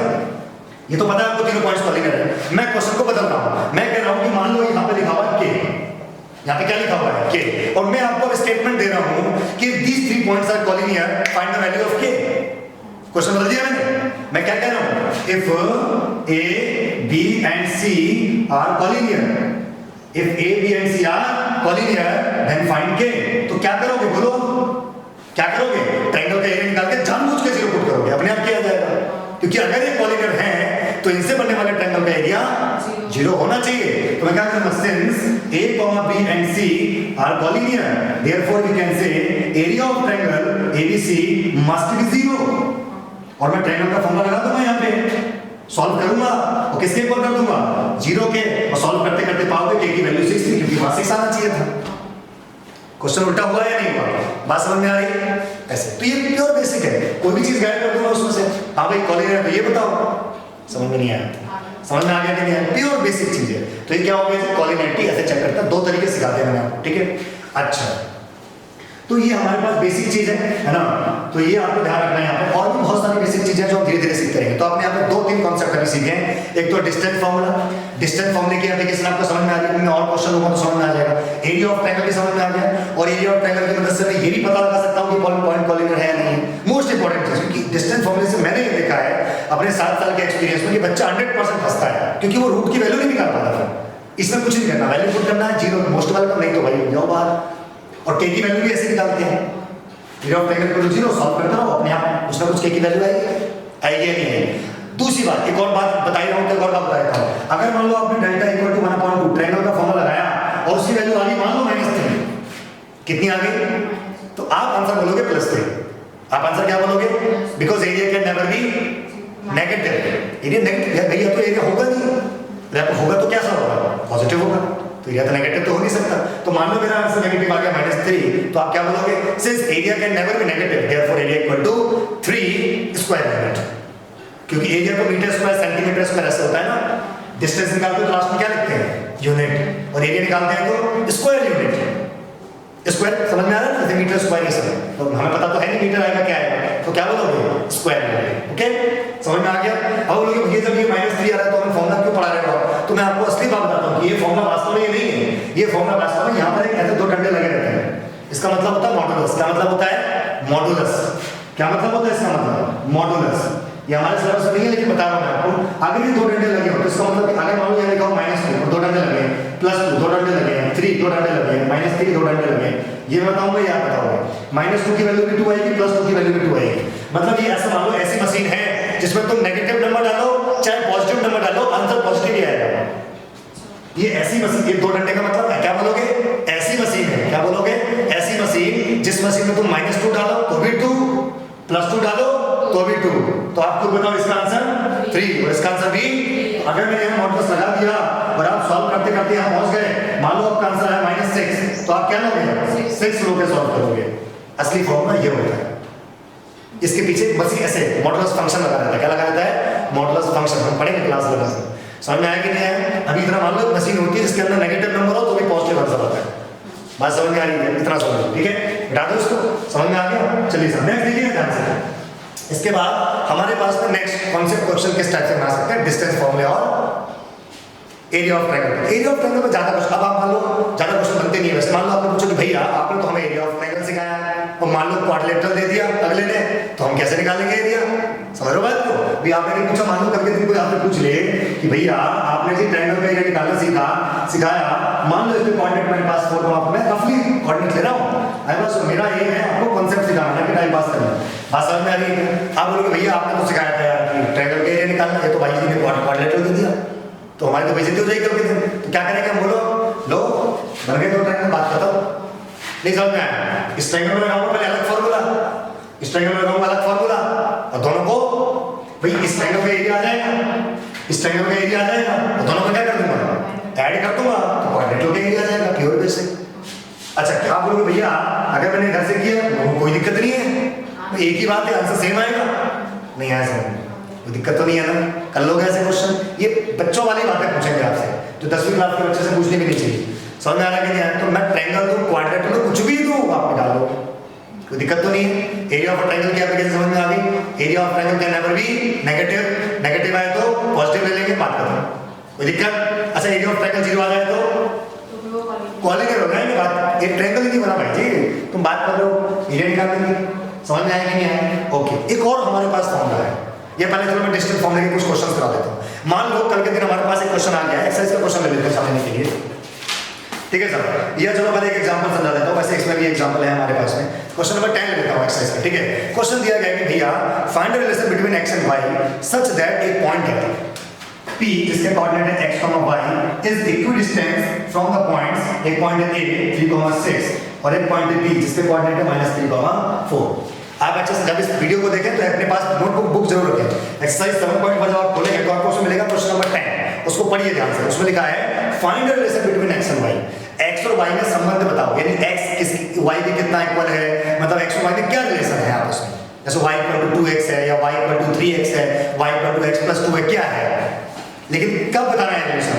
When this point is equidistant from this point, मतलब जो पॉइंट P है वो जितना इससे दूरी पर है उतना इससे भी दूरी पर है, यानी मैं ये कह सकता हूं कि AP = BP है, क्योंकि point P is equidistant from A and B।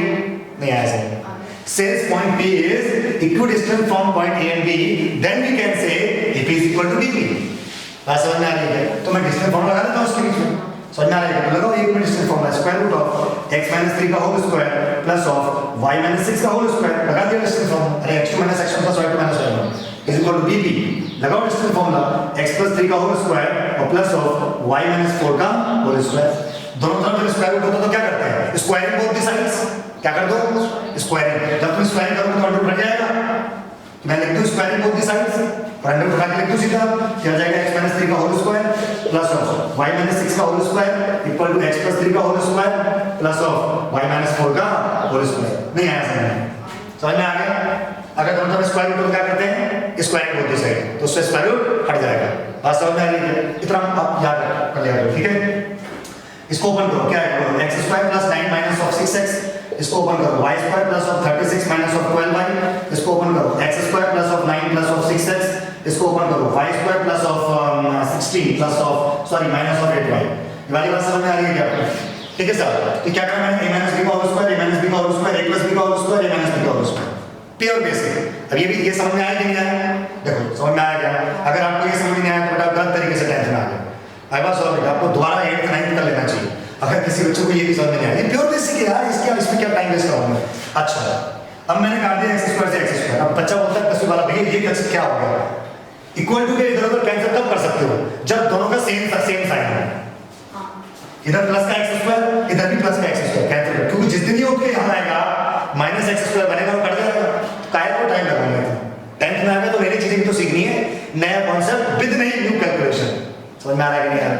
y² ने y² काट दिया, दोनों का सेम साइन है। अच्छा 9 9 से कटेगा क्या? बिल्कुल +9 same sign, same value same sign उड़ा दो, इक्वल टू को तो उड़ा सकते हो, कोई दिक्कत नहीं। क्या क्या बचा बोलो, क्या क्या बचा बोलो भाई? -6x + 36 - 12y is equal to what? 6x + 16 -8y। नहीं आया सर? एक तरफ ले आओ सबको, तो मैं क्या करता हूँ x और y को धर ले आता हूँ, नंबर पे धर ले आता हूँ। 36 प्लस का था, इधर 16 प्लस का था, इधर आके माइनस का 16 हो गया। ये 6x प्लस का था, उधर जाके प्लस का 6x हो गया। ये माइनस का 8y था, उधर जाके प्लस का 12y हो गया। समझ में आ रहा है क्या? कुछ गलत किया मैंने? सही है? ओके। 36 में 16 गया 20 बचते हैं। अच्छा 6 और 6 12, 12 में से 8 गया 4y। क्या है? पूरी देखो पूरी इक्वेशन 4 से डिवाइड हो रही है। अच्छा पूरी हो तभी डिवाइड करना, ऐसा नहीं कि ये दोनों डिवाइड हो रहे, ये नहीं हो रहा तो डिवाइड कर दिया। नो, समझ में आ रहा है कि नहीं आ रहा है? चलो किससे डिवाइड हो रहा है? ये 4 से। चलो ऐसे नहीं समझ में तो ऐसे मान लो मैंने 4 कॉमन ले लिया, कितना बचेगा? 3x + y। अब तो ठीक है, और इस 4 को कहां भेज दूं? यहाँ पे, और ये से करके क्या बन जाएगा? 5। तो क्या आ गया? 3x + y = 5। So this is the required relation between x and y। x और y में क्या रिलेशन है? ये रिलेशन है। बात खत्म। समझ में आया? क्वेश्चन कैसे करना है? Distance formula, uses of distance formula. अब कल के दिन मान लो कोई मेरे से क्वेश्चन पूछ ले, कल के दिन एक सिंपल सा क्वेश्चन मैं उठाता हूं आपके लिए। भाई बात सुनो, ठीक है साहब? मेरे से एक सिंपल सा क्वेश्चन पूछ ले कल के दिन, तो मैं क्या करूंगा उसमें? जैसे मान लो मैंने बोला भैया क्वेश्चन में एक्सरसाइज से लेता हूँ। आई बस तो मेरे पास जो एक्सरसाइज 7.1 है उसमें अगर आपको टाइप ऑफ क्वेश्चन दो, मान लीजिए आपसे बोला गया find the point on the x axis. क्या बोला भाई ने? Find point on the x axis which is equidistant from this. एक पॉइंट है 2,-5, एक पॉइंट है P जिसके कोऑर्डिनेट आपको दे रखे हैं -2,9 और एक पॉइंट है P, ये इस टाइप से बना देता हूं समझने के लिए। अब उसने बोला कि if point P lies on the x axis and AP is equal to BP, it is equidistant from A and B। Question का स्टेटमेंट ये है, find the point on the x axis which is equidistant from this and this. X axis पर वो point बताओ जो इन दोनों से बराबर डिस्टेंस पर हो। तो let the point is P, let point P on the x axis. अरे यहां पे क्या लिख दोगे? Let point P lies on the x axis, on the x axis. बात समझ में आ रही है क्या? मान लो पॉइंट P एक्स एक्सिस पे, बताओ कोऑर्डिनेट क्या होंगे एक्सिस के? x, 0 है, 0, y। x, 0 सबसे पहले यही तो सिखाया था। If a point lies on the x-axis, then the coordinate of the point will be x, 0, and if the point lies on the y-axis, then coordinate of the point will be 0, y। अब क्या करना है पता आपको? क्योंकि उसने क्या कहा कि ये पॉइंट P इन दोनों से बराबर डिस्टेंस पर है, so therefore we can say AP is equal to DP। और फिर हम कहानी शुरू सॉल्व करते जाओगे x की वैल्यू आ जाएगी। बात समझ में आ रही है क्या? टाइम पास करवाऊंगा यार, वो समझ जाओगे। बहुत इजी है, डिस्टेंस फार्मूला लगाना है।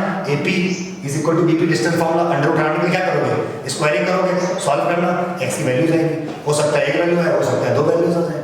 बात समझ में आ रही है? दोनों एक्सेप्ट करोगे, दो आ जाए, दोनों एक्सेप्ट, दो से भी एक्सेप्ट करोगे। बात समझ में आ रही है कि नहीं है? कोई दिक्कत तो नहीं है? समझ में आ रहा है? तो मेन मुद्दा ये है कि पॉइंट क्या सपोज करें। कॉन्सेप्ट ये था इस क्वेश्चन में। बात समझ में आ रही है? कोई दिक्कत तो नहीं है ना? चलिए सर, दूसरे अगर हम लोग देखें अभी नेक्स्ट हमारे पास क्या आता है? ऐसे क्वेश्चन नंबर 8 है, ऐसे क्वेश्चन नंबर 9 है। उनको कराना मतलब एक तरह से समय की बर्बादी है। आप खुद कर सकते हैं, कोई बुराई नहीं है उसमें। बहुत ही बेसिक क्वेश्चन है। समझ में आ गया क्या? अब मैं आपको एक नया कॉन्सेप्ट सिखाता हूँ जो इस चैप्टर का नया कॉन्सेप्ट है। ठीक है सर, उसको समझने की कोशिश करते हैं। Thank you.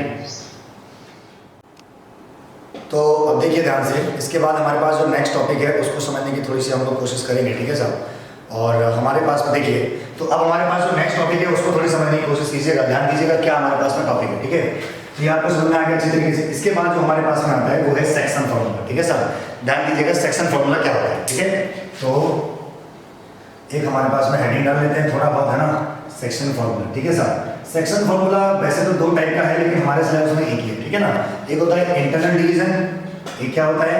Internal division. आई बात समझ में? दूसरा क्या होता है? External division. ये वाली बात समझ में आ रही है आपको? एक होता है इंटरनल डिवीजन, एक होता है एक्सटर्नल डिवीजन। इंटरनल एक्सटर्नल में क्या फर्क है मैं अभी आपको फर्क कर देता हूँ। जैसे मान लीजिए मेरे पास में ये पॉइंट है A, this is point A and this one is point B। इसके कोऑर्डिनेट पता होंगे आपको। मान लीजिए इसके कोऑर्डिनेट है x1 y1 और इसके कोऑर्डिनेट कितने हैं? x2 y2। Let point P divides this line segment in the ratio m1:m2। बात समझ में आ रही है? मान लो पॉइंट P इस पूरे लाइन सेगमेंट को किस रेशियो में डिवाइड करता है? m1:m2 में डिवाइड करता है। तो क्वेश्चन पूछा जाएगा बताओ कि इसके कोऑर्डिनेट क्या होंगे पॉइंट P के। तो मान लो उसके कोऑर्डिनेट कितने हैं? x1 और y। तो x की जो वैल्यू आएगी आपके पास में वो आएगी m1x2 plus m2x1 divided by m1 plus of m2। Similarly y की वैल्यू कितनी आ जाएगी? m1y2 plus of m2y1 divided by m1 plus of m2। नहीं आया जाएगा। क्या करना है? एक पॉइंट A होगा, पॉइंट B होगा, कोऑर्डिनेट्स पता होंगे। पॉइंट P जो है इस पूरे लाइन सेगमेंट जो AB लाइन सेगमेंट है उसको किस रेशियो में डिवाइड कर रहा है? m1:m2 में डिवाइड कर रहा है। तो क्वेश्चन पूछा गया है कि बताओ पॉइंट P के कोऑर्डिनेट्स क्या होंगे। तो ये फॉर्मूला होता है हमारे पास में x = m1x2 + m2x1 / m1 + m2 same for y। अब आप बोलोगे भैया एक्सटर्नल में क्या होगा?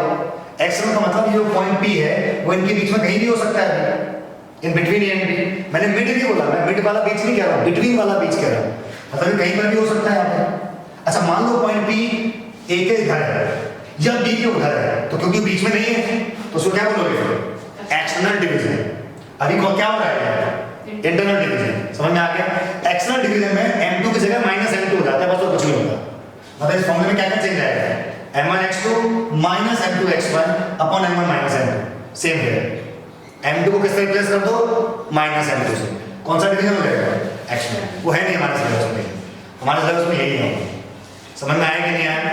कोई दिक्कत तो नहीं है ना? इस पे क्वेश्चन करा देता हूं मैं आपको। जैसे मान लीजिए एक्सरसाइज का पहला क्वेश्चन देखो 7.2 आई बस और क्वेश्चन आपको दिया गया है कि find the coordinates of the point which divide the joint which divides the joint of एक पॉइंट A है -1, 7 एक पॉइंट B आपके पास दे रखा है 4, -3 और ये बोला गया है इन द रेशियो ऑफ 2:3 आपको ये दिया गया है 2:3 में डिवाइड करता है। मान लो पॉइंट P है, समझ में आ गया। क्वेश्चन क्या पूछा गया, बताओ इसका कोऑर्डिनेट क्या होगा। क्वेश्चन क्या पूछा गया है, बताओ इसका कोऑर्डिनेट नहीं निकाल पाओगे क्या, इसको क्या मानोगे बोलो, x1 y1, इसको क्या मानोगे बोलो, x2 y2, इसको क्या मानोगे बोलो, xy। नहीं ऐसा नहीं, तो बस फॉर्मूला लगाना और आंसर लाना है। तो मैं करूँ टाइम पास हो जाएगा आपसे। करना क्या है, m1 की जगह 2 रखना है। चलो एक बता देता हूँ, x = m1 की वैल्यू कितनी है 2, x2 कितना है 4, ये रहा प्लस m2 की वैल्यू है 3, x1 की वैल्यू कितनी है -1 डिवाइडेड बाय m1 + m2 यानी 2 + 3। सही कर रहा हूँ ये, m1 x2 + m2 x1 upon m1 + m2, तो x की वैल्यू आ जाएगी 8 - 3 मतलब 5/5 यानी कि 1। सिमिलरली फॉर y कर लोगे इसको, समझ में आ गया क्या क्या गिवन। अच्छा मान लो उल्टा क्वेश्चन है, उल्टा क्वेश्चन मतलब आपके पास पॉइंट गिवन है, रेशियो निकाल के बताओ।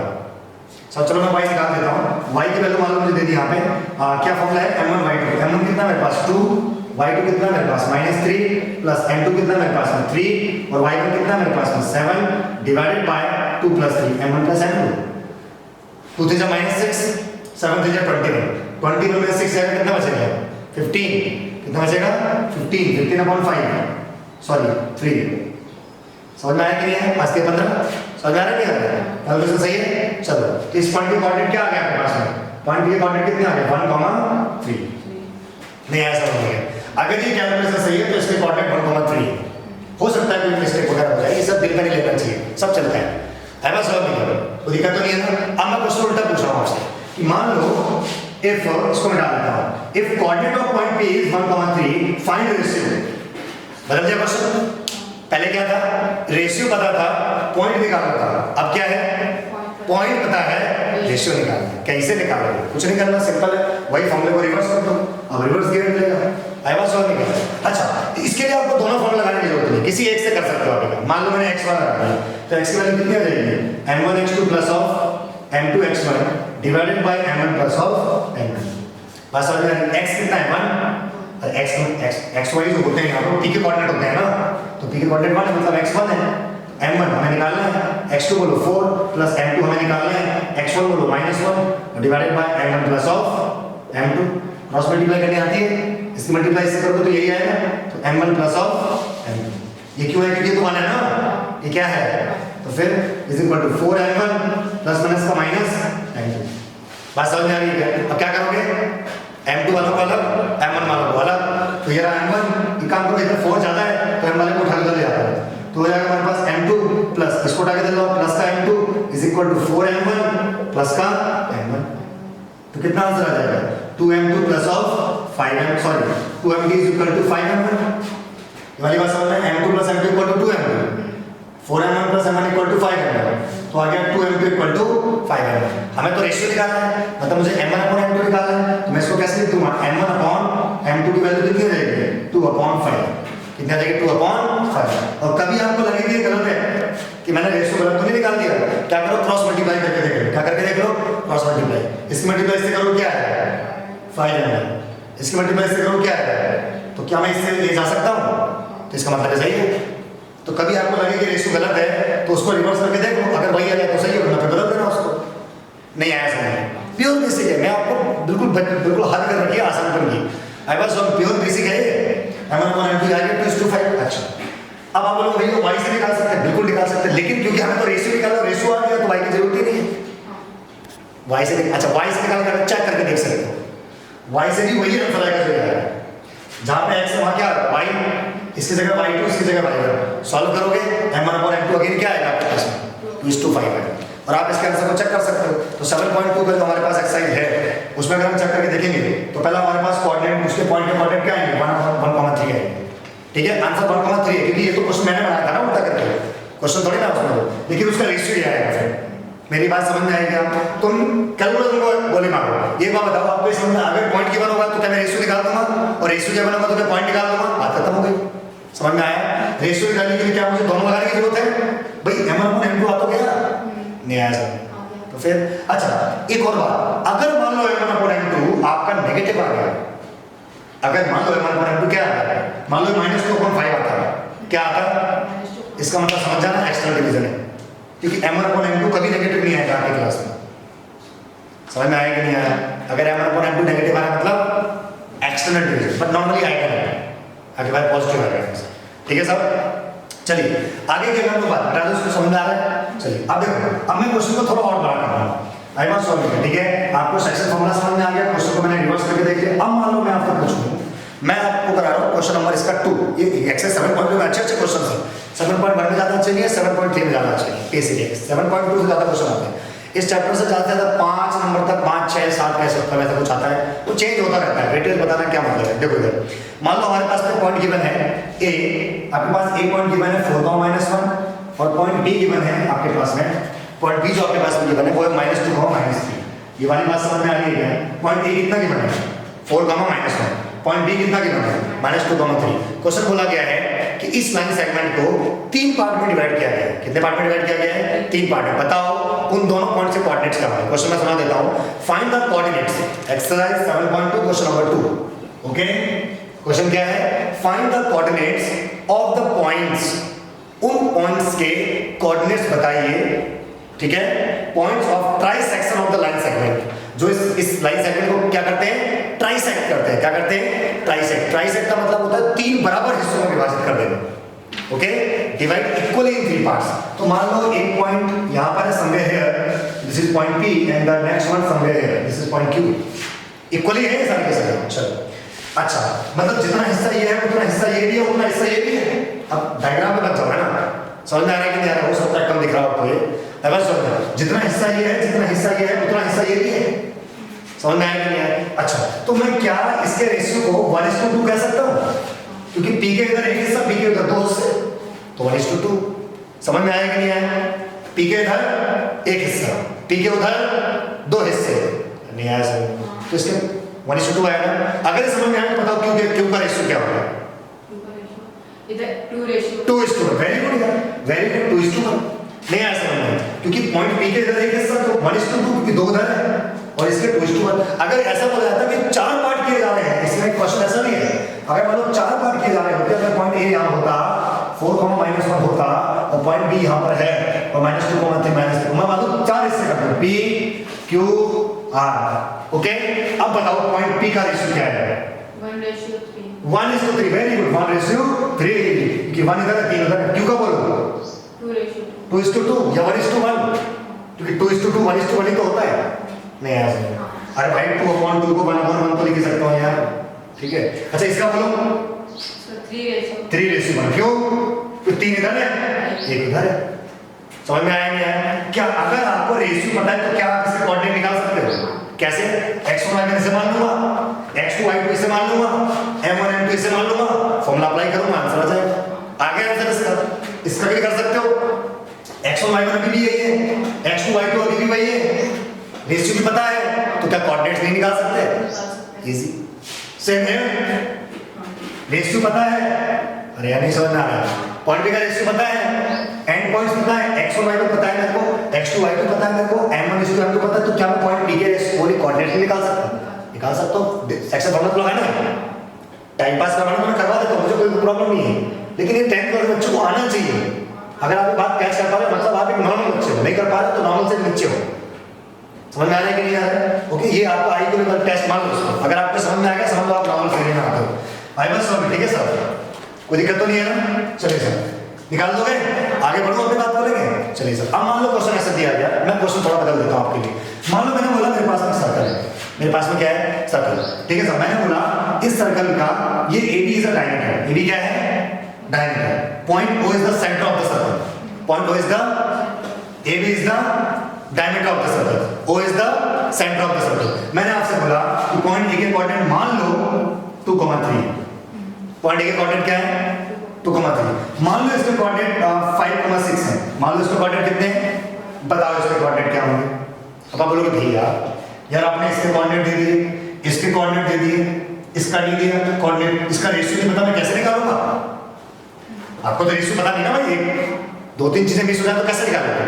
दिमाग लगाओ थोड़ा सा। अगर आपको बात सेंटर जो होता है मिड पॉइंट होता है इसका, बिल्कुल बीच में होता है सेंटर डायमीटर के। मैं आया centre is the mid point of diameter, और जब मिड पॉइंट होता है तो रेशियो क्या होता है 1:1। आप बोलोगे नहीं मैं तो 2:2 ले लो, भाग तो एक ही है। अरे भाई क्या आप लोगों ने 2/2, 3/3, 4/4, 5/5, सबका मतलब 1/1 ही होता है यार। तो O is the mid point, इसका मतलब मुझे रेशियो पता है भाई। बोलेगा नहीं अगला बंदा, बोल के चलते नहीं आएगा जी ऐसा कर दो, उस क्या बोलेगा AB is the diameter, O is the center. Yes. If coordinate of one end point of the diameter is this, then find the coordinate of the other end point of the diameter. नहीं आया समझ? तो मैं concept क्या लगाऊंगा, क्योंकि हम जानते हैं कि centre of the circle is the mid point of the diameter. और मैं आपको शॉर्ट सिखा देता हूँ, मिड पॉइंट फॉर्मूला सिखा देता हूँ। इधर आता मिड पॉइंट फॉर्मूला क्या होता है, ध्यान दीजिएगा। अगर मान लो एक पॉइंट है A and the coordinate of this is x1, y1, अगर ये पॉइंट है B and the coordinate of this is x2, y2, and if P is the midpoint, if P is the midpoint, then coordinate of this should be 1:1. Now what is the formula? Sorry, m1 x2 plus of m2 x1 over m1 plus of m2, and second you say y is equal to m1 y2 plus of m2 y1 divided by m1 plus of m2। ये वाली बात समझ में आ रही है क्या? m1 m2 की value कितनी है 1:1 मतलब 1:1। ओके, नाउ m1 की जगह 1 रखोगे तो क्या बचेगा x2, इसी में 1 रखोगे तो x1, 1 + 1 कितना हो जाएगा 2, तो यानी कि तो क्या बोलूंगा x1 plus x2/2, so this is the midpoint। x आ गया, चलो ऐसा सेम यहाँ पे हो जाएगा, m1 और m2 की जगह 1 रख दो सब जगह, तो कितना हो जाएगा y1 plus y2/2। नहीं ऐसे नहीं, कोई दिक्कत तो नहीं है ना। तो अब आपको ये वाला फॉर्मूला लगाने की जरूरत नहीं है अगर मिड पॉइंट पता है, direct you can apply this. नहीं आया समझ में, कोई दिक्कत तो नहीं है। फॉर एग्जांपल मान लो मेरे पास एक पॉइंट है A, उसके कोऑर्डिनेट है 4,2, एक पॉइंट है मेरे पास B, उसके कोऑर्डिनेट है 6,8। मैंने बोला P is the mid point, find the coordinate of P, क्या बोलोगे x1 plus x2/2, 4 plus 6 अरे नहीं समझ में आ रहा है क्या? और y वाला कैसे आएगा y2 plus y2/2, 2 plus 8/2, बस बात खत्म, सॉल्व करो, कोऑर्डिनेट्स आ गए 5,7, सॉरी 5,5। नहीं आया समझ, कोई दिक्कत है नहीं। देखो ऐसे मैं आपको डायरेक्ट वैल्यू पुट करने के लिए कर रहा हूं, लेकिन डायरेक्ट वैल्यू पुट होती नहीं है। तुमको ऐसे कैसे कर दोगे, अगर तुमको बोला जाए अब मैं काम की बात कर रहा हूं, ध्यान दीजिएगा, अगर समझ में आए तो आप नॉर्मल से ऊपर है थोड़ा सा उछलने मत लग जाना। मान लो m1/m2 लिखा है 2/3, m1/m2 क्या लिखा है यहाँ पे, तो क्या m1 की वैल्यू 2 हो गई, तो फिर तो आप ऐसे कैसे कर रहे थे, जैसे अब लोग भैया आप भी तो कह रहे थे, तो देखो इसके पीछे का लॉजिक क्या है। m1/m2 अगर 2/3, भाई ये तो 20/30 भी हो सकता था, तो भी तो 2/3 आएगा, ये तो 200/300 भी हो सकता था, तो भी 2/3 आएगा। तो मैं कैसे बोल रहा हूँ कि 2 है, अब सुनना ध्यान से, ऐसा समझ में आ गया सारा मिड पॉइंट फॉर्मूला समझ में आ गया। इधर देखना ध्यान से, अगर मान लो चलो इसको छोड़ो, अगर मैंने बोला मान लीजिए कि आपके पास रेशियो दे रखा है m1/m2 इज इक्वल टू 2/3, तो क्या मैं ये कह सकता हूँ कि m1 की वैल्यू 2k है और m2 की वैल्यू 3k है? क्या लगा दो साइड में, साथ में क्या लगा दो के के हिसाब से वैल्यू अपने सेट हो जाएगी। अब मान लो आपने m1 की जगह 2k पुट किया और m2 की जगह 3k पुट किया, इस फॉर्मूले रख के देखो जरा एक बार, ध्यान देना क्या होगा। अगर मान लो x m1 की जगह क्या पुट कर रहा हूं 2k, m2 आप 2k, तो 2k रखा मैंने, यहाँ पे x2 ऐसी रहा, m2 की जगह क्या रखोगे 3k, और ये x1 ऐसी रहा, m1 की जगह क्या रखोगे 2k और m2 की जगह क्या रखोगे 3k। ध्यान देखो ऊपर से k कॉमन आ रहा है, नहीं आ रहा है, k कॉमन आ गया, क्या बचेगा यहाँ पे 2x2 plus 3x1, और नीचे से क्या कॉमन आ गया k कॉमन आ गया, कितना बचा 2 plus 3, k से k कट गया, तो k लगाने का कोई फायदा हुआ, इसलिए मैं सीधा कहता हूँ कि m1 की जगह रखो 2 और m2 की जगह रखो 3। लेकिन असलियत ये है, नहीं आई बात समझ में, मतलब हमें ये पता होना चाहिए कि डायरेक्ट वैल्यू पुट होती है, लेकिन ये भी पता होनी चाहिए डायरेक्ट पुट क्यों होती है। वास्तव में डायरेक्ट पुट नहीं कर रहा हूँ, हेलो समझ में आ रहा है, मैं डायरेक्ट वैल्यू पुट नहीं कर रहा हूँ। m1 की वैल्यू 2 नहीं है, m2 की वैल्यू 3 नहीं है, m1 की वैल्यू 2k है, m2 की वैल्यू 3k है, लेकिन नतीजा वही निकलता है। तो हम लोग बच्चों को बोलते हैं डायरेक्ट पुट कर दे यार, क्यों इतना ताम झाम करना, 10th क्लास से तो है, बट असलियत पता होना चाहिए। तो धीरे धीरे जब प्रैक्टिस करते रहोगे आपको पूरी कहानी को समझ में आ जाएगी। रेशियो का असलियत समझ में आया, कोई दिक्कत है? चलिए सर, तो ये हमारे पास प्योर बेसिक चीज है। तो अब मैं मुझे पता है, मैं इस क्वेश्चन पे था, मुझे देखो यहाँ पर मुझे x1 y1 पता है, मुझे निकालना क्या है x2 y2, लेकिन मुझे क्योंकि x y तो पता है, x1 पता है, x2 निकालना है, x पता है, you can use this formula, ये पता है, तो ये नहीं आएगा, ये पता है तो ये नहीं आएगा, ये पॉइंट आ जाएगा। मिड पॉइंट फॉर्मूले की एप्लीकेशन है, क्या है? मिड पॉइंट फॉर्मूले का इस्तेमाल, यूज, एप्लीकेशन नहीं आएगा। सोच लो। ओके, इधर आ जाओ फिर नया क्वेश्चन। अब देखो एक और क्वेश्चन देखना ध्यान से, क्या मानता हूं मैं क्वेश्चन, ठीक है सब? नया क्वेश्चन देखिए, आपकी बुक का क्वेश्चन नहीं है। ओके, आपको समझ में आ गया मैं रेशियो का इस्तेमाल कैसे कर रहा हूं डायरेक्ट। ओके, मैं आपको कभी अभी एक मैं बेसिक वीडियो बनाऊंगा ना, उसमें सब कुछ सिखाऊंगा आपको, रियल नंबर चलाना फलाना ठिकाना, समझ में आया कि नहीं आया?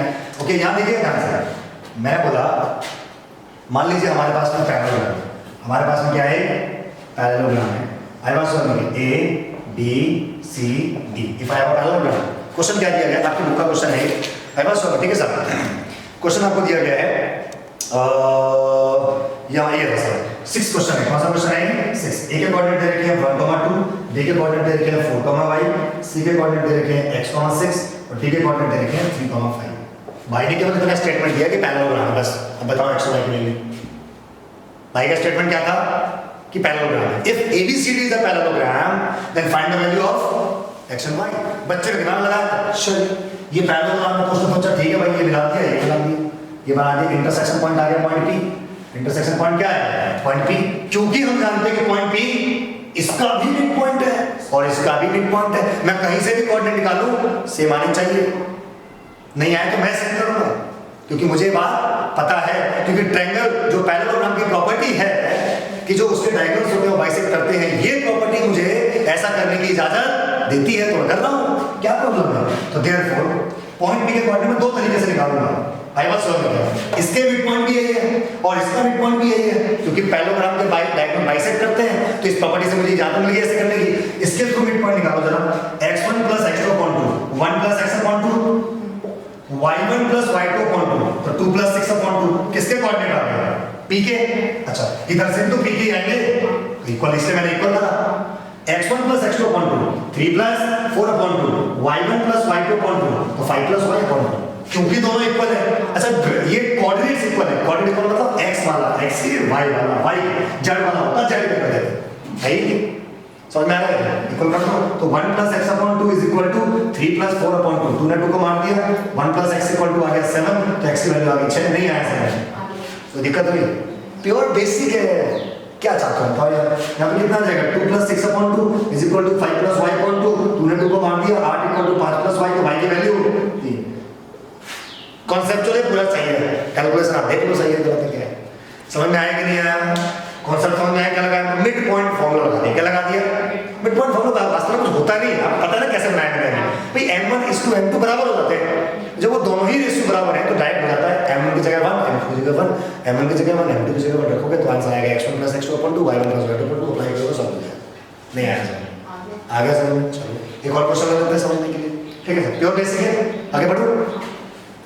तो आपको प्रॉपर्टी याद होनी चाहिए, जब तक प्रॉपर्टी याद नहीं होगी मजा नहीं आने वाला, ठीक है? ओके, और एनसीईआरटी के सारे क्वेश्चन करने के बाद आगे से लगाना शुरू कर दीजिए, ठीक है सर? उसके बाद मैं एक और बुक आपको बताऊंगा, वो भी हम लोग शुरू करना शुरू कर देंगे, ठीक है सर? मटेरियल बहुत है, चिंता मत करिए, ठीक है सर? आप थक जाएंगे, मटेरियल क्वेश्चन खत्म नहीं होंगे, ठीक है सर? ध्यान दीजिएगा। एक और क्वेश्चन बहुत बढ़िया क्वेश्चन दिया गया है, ठीक है? ये पेपर में भी आया हुआ है, इंपॉर्टेंट क्वेश्चन इसलिए है क्योंकि बच्चे कंफ्यूज हो जाते हैं। आई वाज सॉल्व में -2, आई वाज सॉल्व में पॉइंट भी आपको दे रखा है और 2, -4। अब मैं करा रहा हूँ क्योंकि वीडियो है, वरना मैं बच्चों से क्लास में करवाता हूँ ताकि पता करने के लिए कौन बच्चा कितने पानी में, ठीक है सर? एक के कोऑर्डिनेट है -2 को -2, बी के कोऑर्डिनेट 2 को -4। क्वेश्चन दिया गया है कि एक पी इसके बीच में कहीं पर नहीं है, मान लीजिए पॉइंट पी यहाँ पर है, मुझे दिया गया है कि AP = 3/7 AD, ये आपको दे रखा है। क्वेश्चन पूछा गया है find the coordinate of P, आपको P के कोऑर्डिनेट बताने क्या है? वो समझ में आ गया? AP कितना दे रखा है? 3/7 AD, P somewhere in between A and B। मान लो AB कहीं पर भी है, मतलब नहीं है, स्टेटमेंट का मतलब यही है, पढ़ लेना क्वेश्चन को सही से। सबसे अच्छी बात होती है पेपर दोनों भाषाओं में होता है, हिंदी में भी और इंग्लिश में। इंग्लिश समझ में नहीं आई, इंग्लिश पढ़ लो, इंग्लिश समझ में नहीं, हिंदी में पढ़ लो, कहीं कुछ तो समझ में आया, कुछ भी नहीं आया तो पेपर देने क्यों गए? अच्छा समझ में आया, AP = 3/7 AD। ओके, अब ध्यान देना, क्या करो ध्यान दीजिएगा। P इतना तो पता है कि आपको P के बीच में कहीं ना कहीं है, तुम कहीं भी रख के देख लो, लेकिन मुझे इसमें बिल्कुल भी डर नहीं लगेगा कि AB + PB = AB होगा।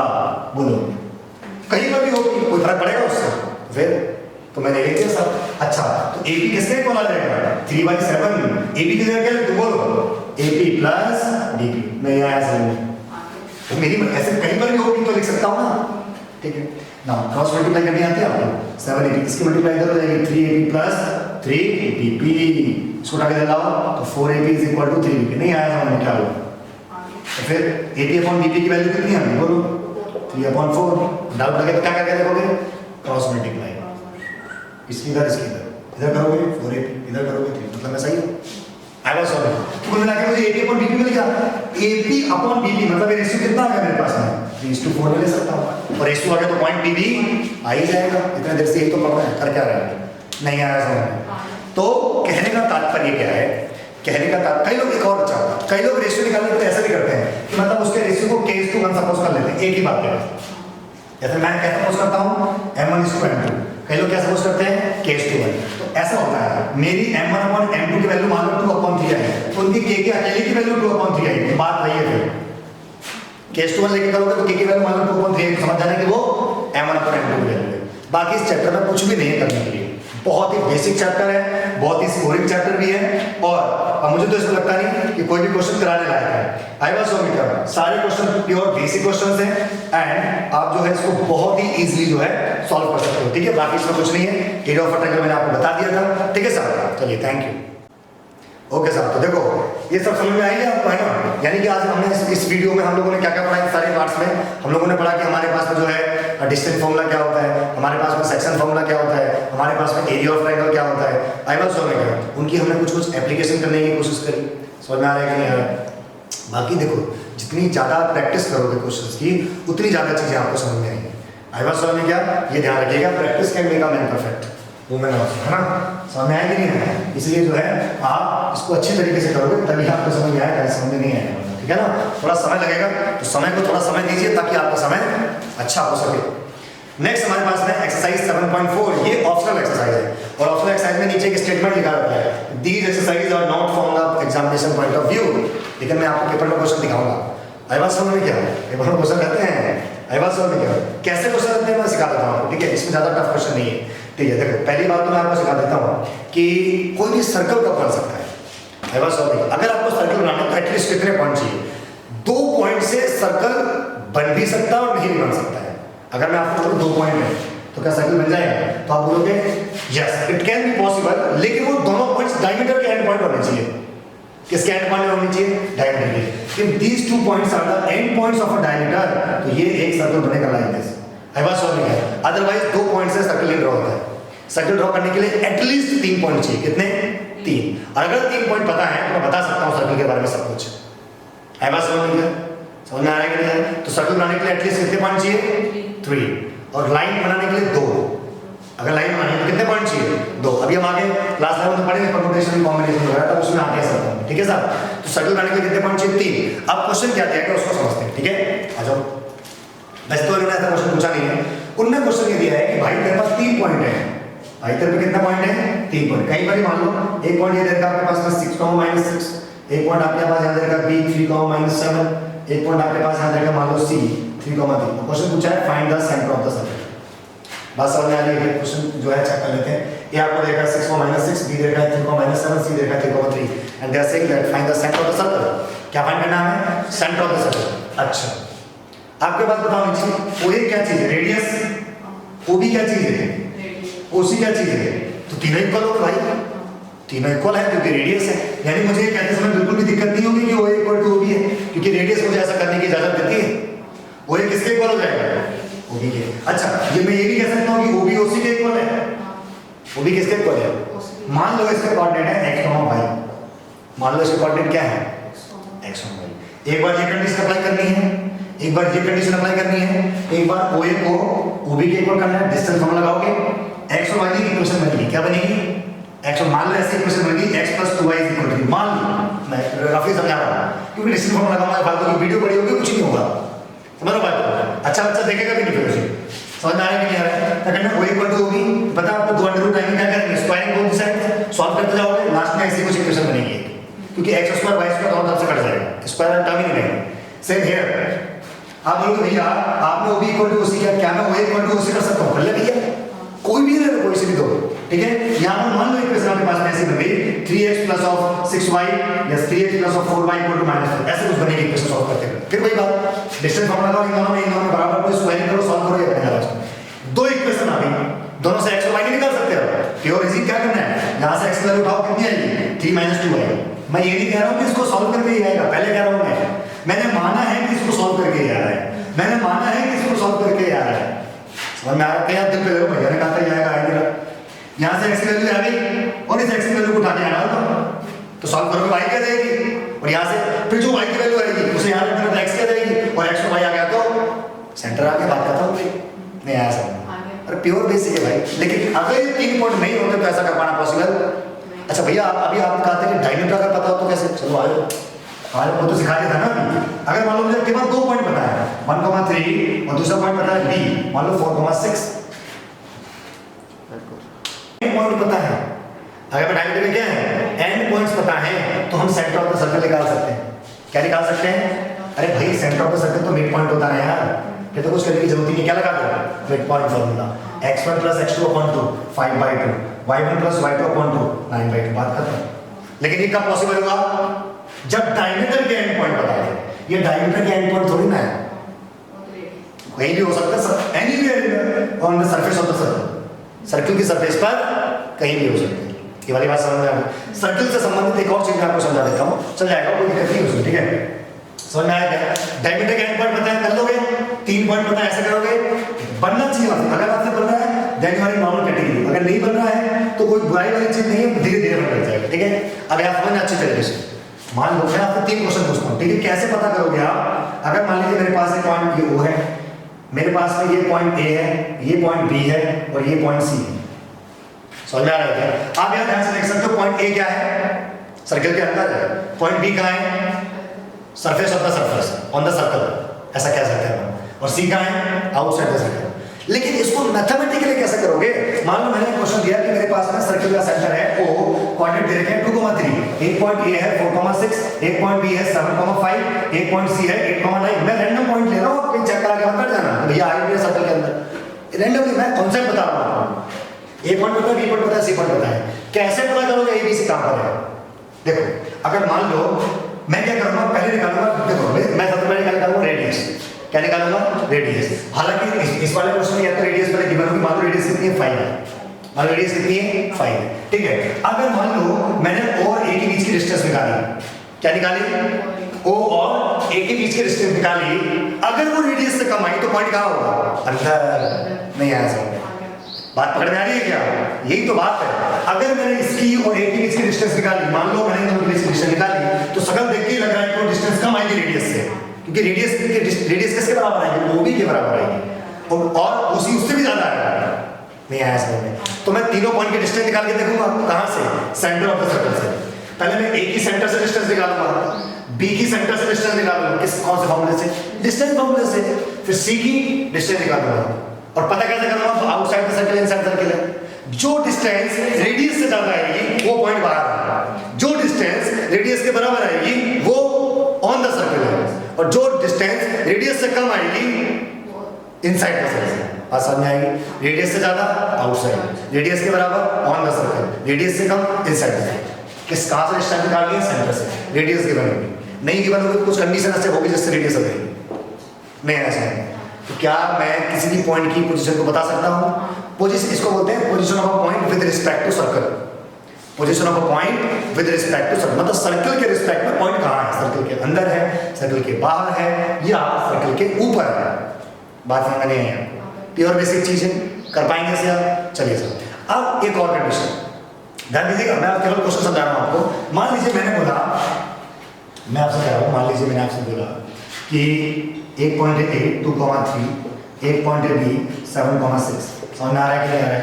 पॉइंट P जो है ना, पॉइंट P वो इस लाइन पे लाइन कर रहा है, उस लाइन की इक्वेशन है 3x + 4y = 5। पॉइंट P किस पे लाइन कर रहा है, इस लाइन पे लाइन करने का मतलब पॉइंट P भी इस लाइन पर है, तो पॉइंट P को मिला के इस लाइन पर भी है, इस लाइन पर भी है। इंटरसेक्शन पॉइंट हमेशा दोनों का होता है, दोनों की वजह से तो आया। अब आपसे पूछा जाएगा कि फाइंड इसका रेशियो बताओ कितना है, ये पॉइंट नहीं पता था, कैसे निकालेंगे। समझ में आया क्वेश्चन क्या है, ये आपका ऑप्शन का पहला क्वेश्चन है। आई वाज क्वेश्चन दिया गया है, डिटरमाइन द रेशियो, रेशियो बताइए इन विच द लाइन, एक लाइन उन्होंने दे रखी है, divide the line segment in दोनों, मतलब उन्होंने जो दे रखा है वो अलग मैटर है, मैंने अपनी तरफ से क्वेश्चन बना दिया।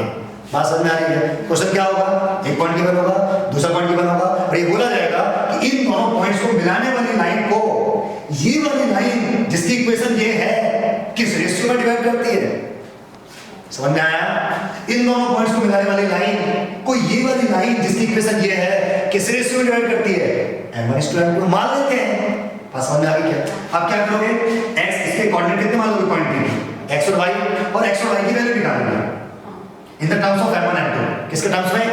m1 m2। x की वैल्यू कितनी आएगी? m1 x2 मैं लिख देता हूं, m1 x2 7m1 plus m2 x1 तो कितना आ जाएगा? 2m2 divided by m1 plus m2। ये किसकी वैल्यू आ जाएगी? x की। सिमिलरली y की क्या होता है? m1 y2 6m1 plus m2 y1 3m2। इतनी स्पीड आपके अंदर जिस दिन आ जाए समझ लेना आप आगे बढ़ रहे हैं। आई बात समझ में क्या? x और y आ गया।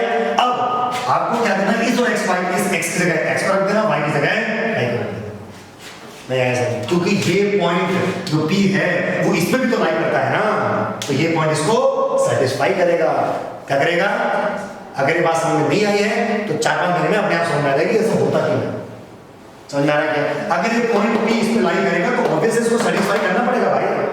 नहीं आया समझ में? सोच लो, जैसे मान लो मैं आपको कह दूंगा कि x + y = 5, मैं आपको पूछूं कि क्या 2,3 इस पे है तो क्या बोलोगे? चेक करके बताओ है तो x की जगह 2 रखो, y की जगह 3 रखो, क्या 5 = 5 होता है? हाँ तो है।